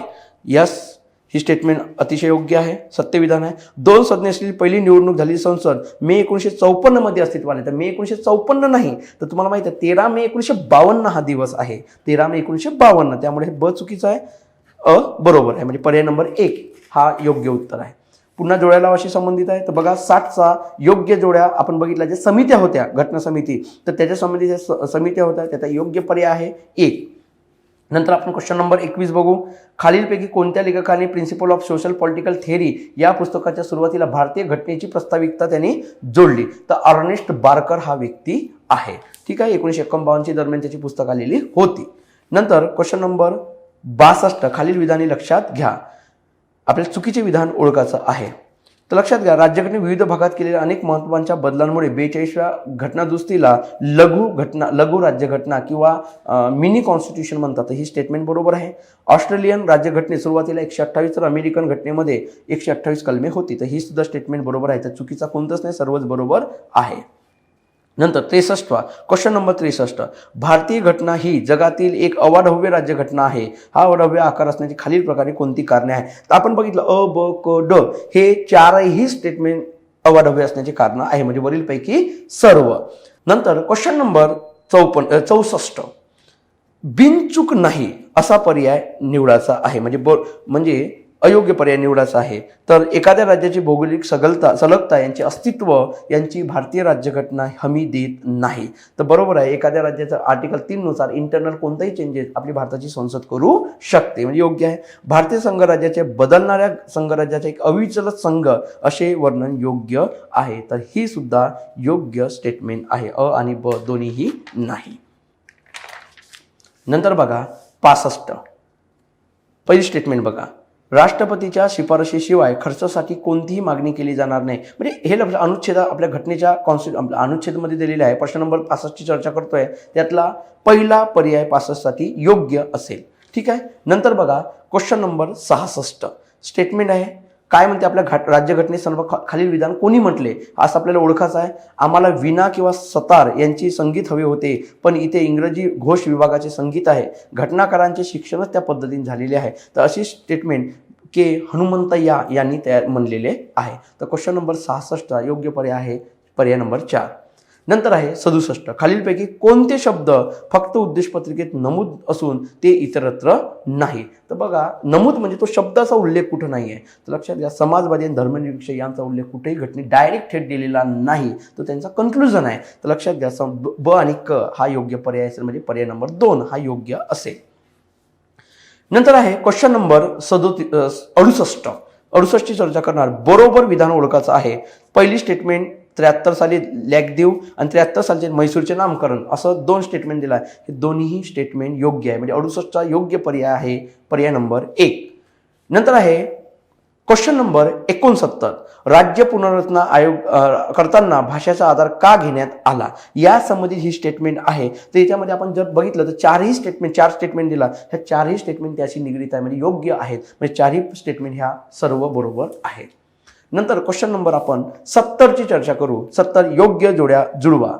आता बघा योग्य जुळवा तर भाग अ मध्ये राज्य ज्यावेळेस आपले देश निर्माण म्हणजे आपण म्हणतोय भारत स्वतंत्र झाल्यानंतरची हे कंडिशन आपल्या कशा होत्या. तर भाग अ मध्ये आपल्या राज्यांचं जो काही होते, भाग अ मधील जे राज्य होते यांना गव्हर्नरांचे राज्य म्हणत होते. भाग ब मध्ये काही राज्य होते त्यांना राज्यप्रमुखांचे राज्य म्हणले जात होते, जे भाग 7 शी संबंधित होते, जे आता नष्ट झालेला आहे भाग 7. भाग क मध्ये राज्य हे कमिशनरांचे राज्य होते. म्हणजे आजच्या भाषेमध्ये जर आपण विचार केलं तर हे त्याला म्हणतो आपण काय, तर युटी युनियन टेरिटरीशी संबंधित होते. तर लक्षात घ्या भाग ड चे राज्य हा भाग 9 शी संबंधित होता त्यावेळेस, म्हणजे नंतर 56 ला रद्द केलं 7व्या घटनादुरुस्तीने. तर लक्षात घ्या तो अंदमान निकोबार असं होतं. ओके. तर पर्याय नंबर 70 हा 1 शी संबंधित आहे. नंतर क्वेश्चन नंबर 71 ची चर्चा करू. राष्ट्रपती व राज्यपाल यांच्या क्षमादानाच्या अधिकारासंबंधित खालील विधाने विचारात घ्या. तर अ आणि ब दोन्ही बरोबर हे वरचे स्टेटमेंट जर बघितलं तर अ बघा, राष्ट्रपतींना लष्करी न्यायालयाने दिलेल्या शिक्षेबाबत किंवा शिक्षेबाबत क्षमा करण्याचा अधिकार आहे. तर ही स्टेटमेंट अतिशय योग्य आहे. आपण बघितलं अनुच्छेद 72 मध्ये तरतूद दिलेली आहे घटनेच्या. नंतर अनुच्छेद विधान नंबर ब काय म्हणते, राज्यपालास मृत्यूदंड शिक्षा देश निलंबित करण्याचा, त्या सूट देण्याचा, सौम्य करण्याचा अधिकार आहे. आता बघा सगळ्यात महत्त्वाची ही सुद्धा अनुच्छेद 161 मध्ये दिलेल्या आहे घटनेमध्ये, पण त्याच्यामध्ये तुम्हाला ही जी दिलेली आहे मृत्यूदंड शिक्षेत सस्पेंड करण्याचा अधिकार आहे, म्हणजे पूर्ण माफ करण्याचा अधिकार नाही. तर ही योग्य स्टेटमेंट आहे. तर दोन्ही स्टेटमेंट अति बरोबर आहेत. नंतर आपण क्वेश्चन नंबर 72 ची चर्चा करू. भारतीय घटनेच्या अनुच्छेद 123 संदर्भात खालील विधाने विचारात घ्या व बिनचूक नाही, म्हणजे चूक म्हणजे बरोबर नाही असा विधान आपल्याला ओळखायचा आहे. तर बघा, राष्ट्रपतींना अध्यादेश केवळ संसदेच्या विराम काळातच काढता येतो. बरोबर आहे, ही स्टेटमेंट योग्य आहे, त्यामुळे चुकीची होऊ शकत नाही. राष्ट्रपती अध्यादेश अशाच वेळी काढू शकतात जेव्हा ते तात्काळ कारवाई करण्याची गरजेची असते. बरोबर आहे, ही सुद्धा स्टेटमेंट योग्य आहे. नंतर बघा, राष्ट्रपतीवर महाभियोग लावण्यासाठी घटनाभंगाचा दोषारोप ठरावा आधी लोकसभेत मांडावा लागतो. तर बघा ही स्टेटमेंट का चुकीची आहे. तर क ही स्टेटमेंट असं सांगते की लोकसभेत. तर लक्षात घ्या, घटनाभंग या एकाच कारणाने राष्ट्रपतीवर जरी आपण म्हणतोय की महाभियोग आणू शकतो, पण असा महाभियोगाचा जो ठराव आहे हा ठराव लोकसभेतच नाही तर संसदेच्या 2 पैकी कोणत्याही सभागृहात प्रथमतः मांडता येते. त्याच्यामुळे क हे चुकीचं आहे, म्हणजे कोणत्याही सभागृहात प्रथमतः मांडता येते. नंतर ड, राष्ट्रपतीस त्यांच्या पदावरून दूर करण्यासाठी त्या आशयाचा ठराव प्रथम राज्यसभेत पारित करावा लागतो. तर यस, भारताच्या उपराष्ट्रपतींना पदावरून दूर करायचं असेल तर घटनेत कुठे ते स्पष्ट सांगितलेलं नाही, त्या संबंधित संसदेने अधिकार दिलेला आहे. तर उपराष्ट्रपतीला पदावरून दूर करत असताना असा ठराव केवळ पहिल्यांदा लोकसभेतच प्रथमतः मांडावा लागतो आणि लोकसभेत तो इफेक्टिव्ह मेजॉरिटीने संमत झाला पाहिजे आणि नंतर असा ठराव हा लोकसभेत जातो आणि लोकसभेत नंतर हा साध्या बहुमताने संमत झाला पाहिजे. तर लक्षात घ्या, पर्याय नंबर ड सुद्धा हा योग्य आहे. म्हणजे 72चा योग्य उत्तर अ ब क ड हे योग्य आहे आणि आपल्याला विचारला बिनचूक नाही, म्हणजे चुकीचा विचारलेला आहे. म्हणजे म्हणजे प्रश्न आपल्याला चुकीचा म्हणजे कोणता आहे, तर पर्याय नंबर स्टेटमेंट नंबर क हे चुकीची असेल. म्हणजे पर्याय नंबर 3 हा आपल्यासाठी योग्य असेल या प्रश्नासाठी. नंतर बघा एकदम अतिशय सोप्या प्रश्न, क्वेश्चन नंबर 73 योग्य जोड्या जुळवा. अनुच्छेद 22 कोणाशी संबंधित आहे, तुम्हाला मगाशीच बोललोय की अपराध सगळ्यात महत्त्वाची गोष्ट आहे अटक व स्थानबद्धता यापासून संरक्षण आहे. 23 का म्हणजे शोषणापासून संरक्षण आहे. 20 हा अपराधाच्या दोषसिद्धीबाबत संरक्षण आहे आणि 21 हा व्यक्तिगत आणि जीवित स्वातंत्र्याचे संबंधित अनुच्छेद आहे. म्हणजे 73चा योग्य पर्याय आहे 1 नंबर. नंतर आहे 74 खालील विधाने विचारात घ्या. धनविधेयकात दुरुस्ती सुचवण्याचे किंवा फेटाळण्याचा अधिकार राज्यसभेला नाही. तर यस हे योग्य बरोबर स्टेटमेंट आहे. वार्षिक वित्तीय विवरणावर राज्यसभेत चर्चा आणि मतदान होत नाही. लक्षात घ्या, वार्षिक वित्तीय विवरणावर राज्यसभेत चर्चा आणि मतदान होत नाही, तर चर्चा नेहमी होते पण मतदान होत नाही. म्हणजे ब ही स्टेटमेंट अयोग्य आहे. मंत्रिमंडळातील अविश्वास ठराव संमत करण्याचा अधिकार राज्यसभेला नाही, तर तो केवळ मगाशी चर्चा केली आपण, तर तो अधिकार केवळ लोकसभेलाच आहे. त्याच्यामुळे आपल्याला खाली विचारला आहे की चुकीचा पर्याय ओळखा, तर चुकीचा 2च आहे, फक्त ब. तर लक्षात घ्या 74चा योग्य उत्तर जर आपण पाहिलं तर पर्याय नंबर 2 योग्य असेल. नंतर आपण बघू प्रश्न नंबर 75. तर संसदीय समितीमध्ये फक्त लोकसभेतीलच सदस्य असतात अशी कोणती समिती आहे, तर लक्षात घ्या आपण मगाशीच बघितलं की इस्टिमेट समिती अशी आहे की त्या इस्टिमेट समितीत एकूण 30 सदस्य असतात. हे 30 सदस्य लोकसभेचेच असतात. ठीक आहे, तर म्हणजे इस्टिमेट समितीत म्हणजे इथं पर्याय नंबर 3 अंदाज समिती. नंतर क्वेश्चन नंबर 76 अयोग्य जोडी ओळखा. म्हणजे योग्य नसलेली जोडी ओळखायचा आहे आपल्याला. अनुच्छेद 169 काय सांगते, तर विधान परिषदांची रचना. तर लक्षात घ्या विधान परिषद रचना नाही सांगत, विधान परिषद संबंधित आहे. तर त्याच्यामध्ये सांगते 169 मध्ये ज्या घटक राज्यांमध्ये विधान परिषद अस्तित्वात नाही, तर त्या विधान परिषदात जर त्या राज्यांच्या विधानसभेने विशेष बहुमताने ठराव पास केला, तर त्या ठराव पास केला तर तो ठराव संसदेकडे जाते आणि संसदेने तो ठराव म्हणजे तो साध्या बहुमताने पास केलं तर त्या राज्यामध्ये विधान परिषद अस्तित्वात येते. दुसरी गोष्ट, ज्या राज्यांमध्ये विधान परिषद आहे तिला नष्ट करायची आहे, तरी तो त्या राज्याची संबंधित विधानसभेने विशेष बहुमताने ठराव पास करणे आणि तो संसदेकडे जातो आणि संसद साध्या बहुमताने पास केलं तर त्या राज्याची विधान परिषद रद्द होते. पण एक गोष्ट या सांगण्यासारखं असं आहे की जोपर्यंत असा ठराव येत नाही विधानसभेकडून तोपर्यंत संसद असा कायदा करू शकत नाही. परंतु असा कायदा जरी करू शकत नसेल, पण एक गोष्ट सांगण्यासारखी आहे, संसद विधिमंडळाने राज्य विधानसभेने असा कायदा जरी केला असेल, ठराव जरी पास केलेला असेल, तर तो संसदेवर सुद्धा बंधनकारक नाही. त्याच्यामुळे पर्याय नंबर 1 हे 169 ही विधान परिषदेची रचने संबंधित नाही, तर त्यांच्या विसर्जन संबंधित आहे आणि निर्माणा संबंधित आहे. म्हणजे पर्याय नंबर 1 चुकीचा आहे. 170 काय सांगते, विधानसभेची रचना. यस बरोबर आहे. अनुच्छेद 165 काय सांगते, मगाशीच बोललो आपण, राज्याचा महाधिवक्ता ॲडव्होकेट जनरल म्हणतो आपण त्याला. अनुच्छेद 168 राज्यामध्ये विधिमंडळाची रचना. म्हणजे प्रत्येक घटक राज्याला एक विधिमंडळ असेल, एक विधानसभा आणि ज्या राज्यात विधान परिषद आणि राज्यपाल यांच्या मिळून विधिमंडळ बनलेला असेल. म्हणजे 76 मध्ये 2, 3, 4 बरोबर आहे, 1 चुकीचा आहे. नंतर बघा क्वेश्चन नंबर 77 विधाने विचारात घ्या. जिल्हा परिषद अध्यक्ष हा स्थायी समितीचा अध्यक्ष असतो. बरोबर आहे. जिल्हा परिषदची रचना झाल्यानंतर जिल्हाधिकारी हे अध्यक्ष उपाध्यक्षांच्या निवडीसाठी एक सभा बोलवतात. यस ही सुद्धा स्टेटमेंट बरोबर आहे. नंतर 2011 पासून महाराष्ट्रातील स्थानिक स्वराज्य निवडणुकीत महिलांसाठी 50% आरक्षण लागू केले आहे. म्हणजे पृथ्वीराज चव्हाणांच्या काळात लागू केलेले आहे. तर वरीलपैकी बिनचूक म्हणजे बरोबर विधान निवडा. ते सगळेच अ ब क हे योग्य विधाने आहे. नंतर बघू क्वेश्चन नंबर 78 सत्य विधान ओळखा. राज्य प्रशासकीय न्यायाधिकरणाच्या अध्यक्षांची नियुक्ती राज्यपाल करतो. तर लक्षात घ्या, राज्य प्रशासकीय न्यायाधिकरणाच्या अध्यक्षाची नियुक्ती हे राज्यपाल करत नसून राष्ट्रपती करतात राज्यपालांच्या सल्ल्याने. ठीक आहे, म्हणजे अ ही स्टेटमेंट चुकीची आहे. नंतर बघा, राज्य प्रशासकीय न्यायाधिकरणाच्या अध्यक्षाला फक्त राष्ट्रपतीच पदावरून दूर करू शकतो. तर ही स्टेटमेंट बरोबर आहे की राष्ट्रपतीच त्यांना आपल्या पदावरून त्यांच्या पदावरून दूर करू शकतात. अ चुकीचा, ब बरोबर आहे. म्हणजे पर्याय नंबर 3 हा योग्य असणार या ठिकाणी. प्रश्न नंबर 79 नगरपालिकांचे अनिवार्य नसलेले काम कोणते? अनिवार्य नसलेले काम आपल्याला ओळखायचे आहे. तर लक्षात घ्या, आता पहिली गोष्ट सगळ्यात महत्त्वाची, अनिवार्य आणि नसलेले. तर पहिला बघा, अ, ब, क, ड याच्यापैकी जर आपण विषय बघितले तर क नंबरचा विषय हा अनिवार्य नसलेला म्हणजे तो ऐच्छिक आहे. त्याच्यामुळे प्रश्न नंबर 79चा योग्य पर्याय आहे 3 नंबर. नंतर बघा क्वेश्चन नंबर 80ची आपण चर्चा करणार. तर 80 बघा आंतरराज्य परिषदेशी संबंधित आहे. तर आंतरराज्य परिषदेची स्थापना केव्हा झाली आहे? तर आंतरराज्य परिषदेची स्थापना 1990लाच झालेली आहे. बघा आंतरराष्ट्रीय परिषदेचे अध्यक्ष हे नेहमी भारताचे पंतप्रधान असतात आणि आपल्या घटनेमध्ये तरतूद केलेली आहे. 263 मध्ये आंतरराज्य परिषदेची तरतूद केलेली आहे. म्हणजे प्रश्न नंबर 80चा पर्याय नंबर 1 योग्य आहे. 81वा प्रश्न बघू आपण. अ आणि ब त्याचे कारण ओळखायचे आहे. बघा दोन्ही जर स्टेटमेंट बघितलं तर दोन्ही स्टेटमेंट हे योग्य आहे आणि आर हा एचं का आहे स्पष्टीकरण आहे.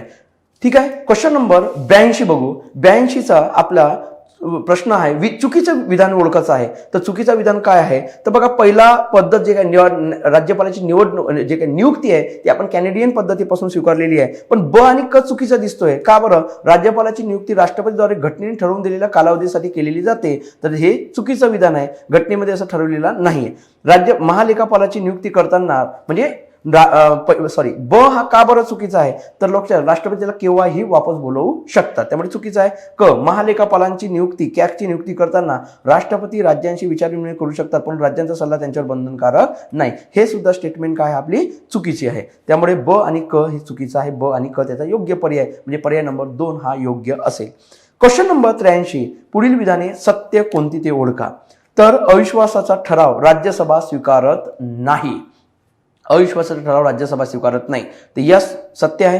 75 नुसार सरकार हे प्रत्यक्ष निवडून आलेल्या सदस्यांच्या सभागृहाला सामायिकपणे जबाबदार असते. बघा आर्टिकल 75 सुद्धा बरोबर दिसतोय कारण आर्टिकल 75 ही मंत्र्यांसंबंधित तरतूद आहे आणि याच्यामध्ये तुम्ही बघितले तर 75(1) पासून तर 75(6) पर्यंत आपल्याकडे सब क्लॉज आहेत. तर 75(1) काय सांगते? तर 75(1) असं म्हणते की लोकसभेत बहुमत प्राप्त पक्षाच्या नेत्या पंतप्रधान म्हणून नियुक्ती राष्ट्रपती करतात आणि त्याच्याच सल्ल्याने भारताचे राष्ट्रपती ही मंत्र्यांची नियुक्ती करतात. आणि 75(1) मध्ये आपण पाहिले तर 91वी घटना दुरुस्ती आहे आणि त्याच्यानुसार 75(1)(1)(a) आणि 75(1)(b) अशा 2 आर्टिकलचा काय करण्यात आला आहे समावेश केलेला आहे. तर 75(1)(a) काय सांगते? तर 75(1)(a) सांगते की लोकसभेच्या एकूण सदस्य संख्येच्या 15% सदस्य हे मंत्रिमंडळ असेल आणि दुसऱ्याचं सांगते की पक्षांतर बंदी कायद्यान्वये अपात्र झालेल्या सदस्याला हा मंत्री बनण्यास सुद्धा अपात्र आहे जोपर्यंत नवीन निवडून येत नाही तोपर्यंत. तर लक्षात घ्या 75 मध्ये अशी तरतूद आहे. 2 मध्ये तुम्ही बघितलं असेल तर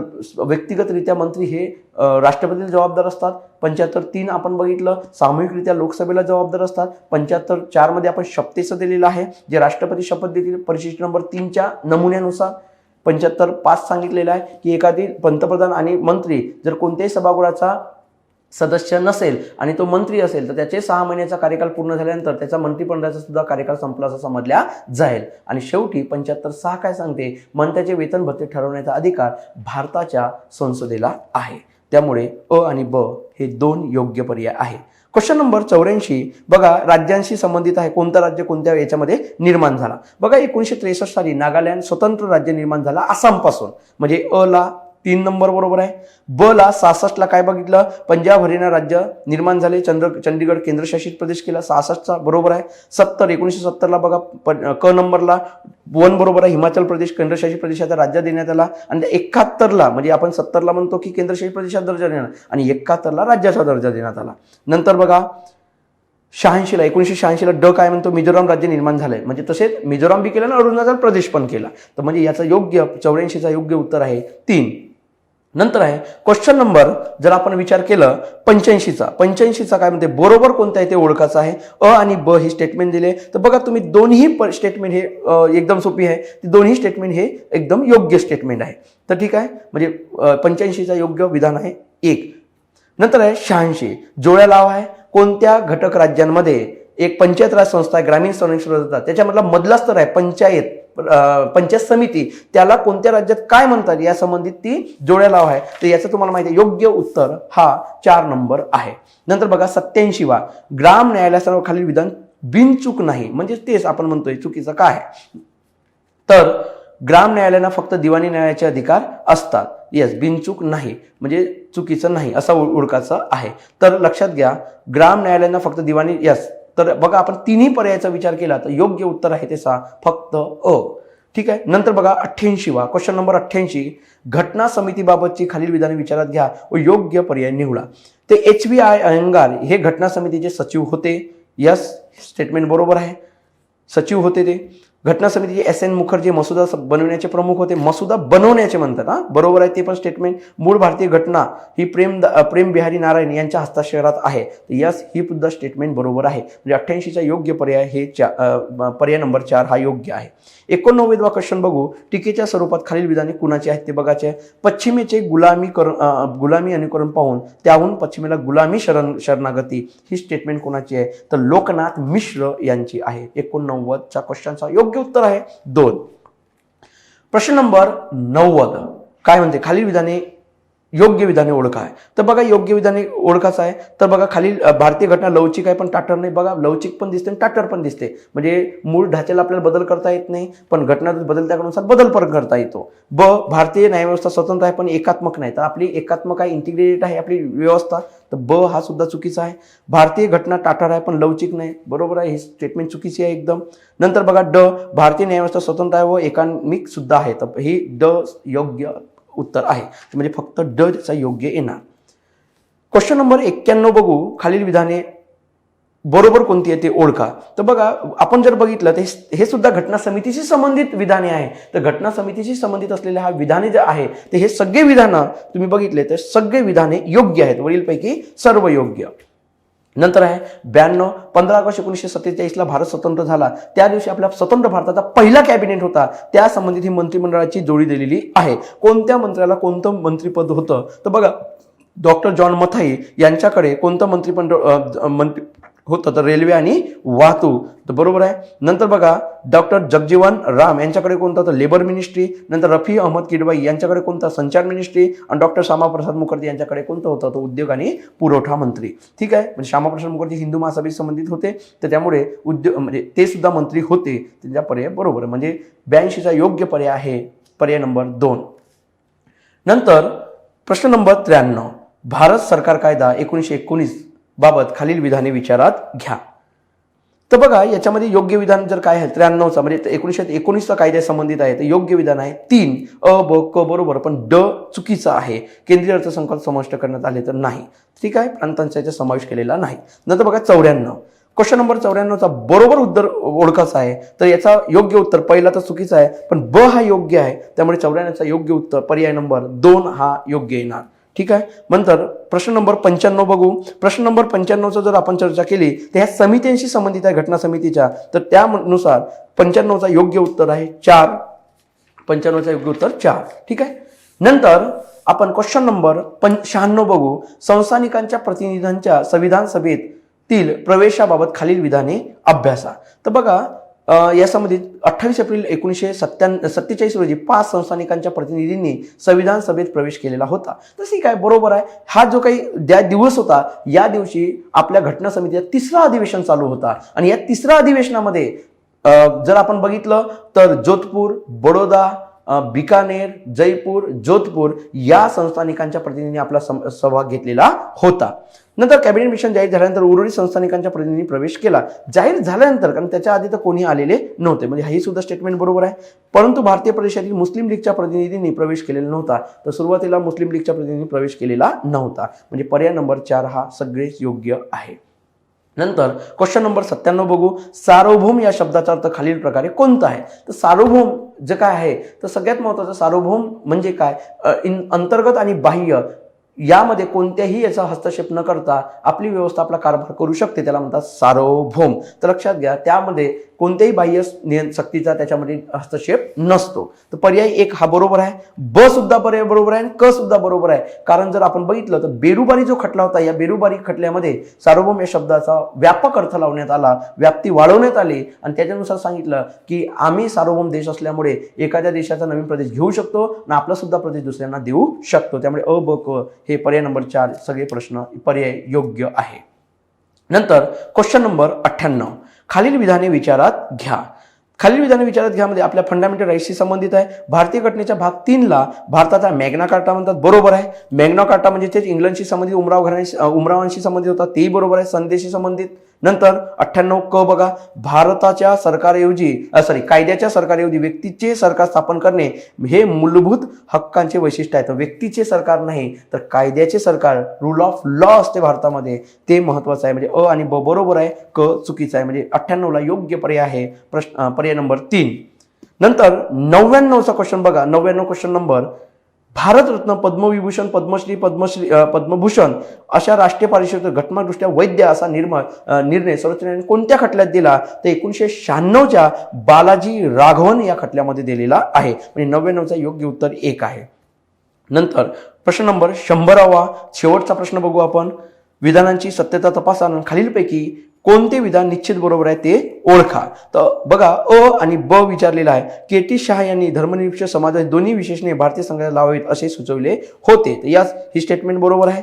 ब, डॉक्टर बाबासाहेब आंबेडकरांनी यास विरोध करून अशी विशेषणे प्रजासत्ताकाला लावणे म्हणजे लोकशाही नष्ट करण्यासारखे आहे असे म्हटले. तर ही सुद्धा स्टेटमेंट बरोबर आहे. तर दोन्ही स्टेटमेंट बरोबर आहेत. म्हणजे 100चा योग्य उत्तर आहे 1.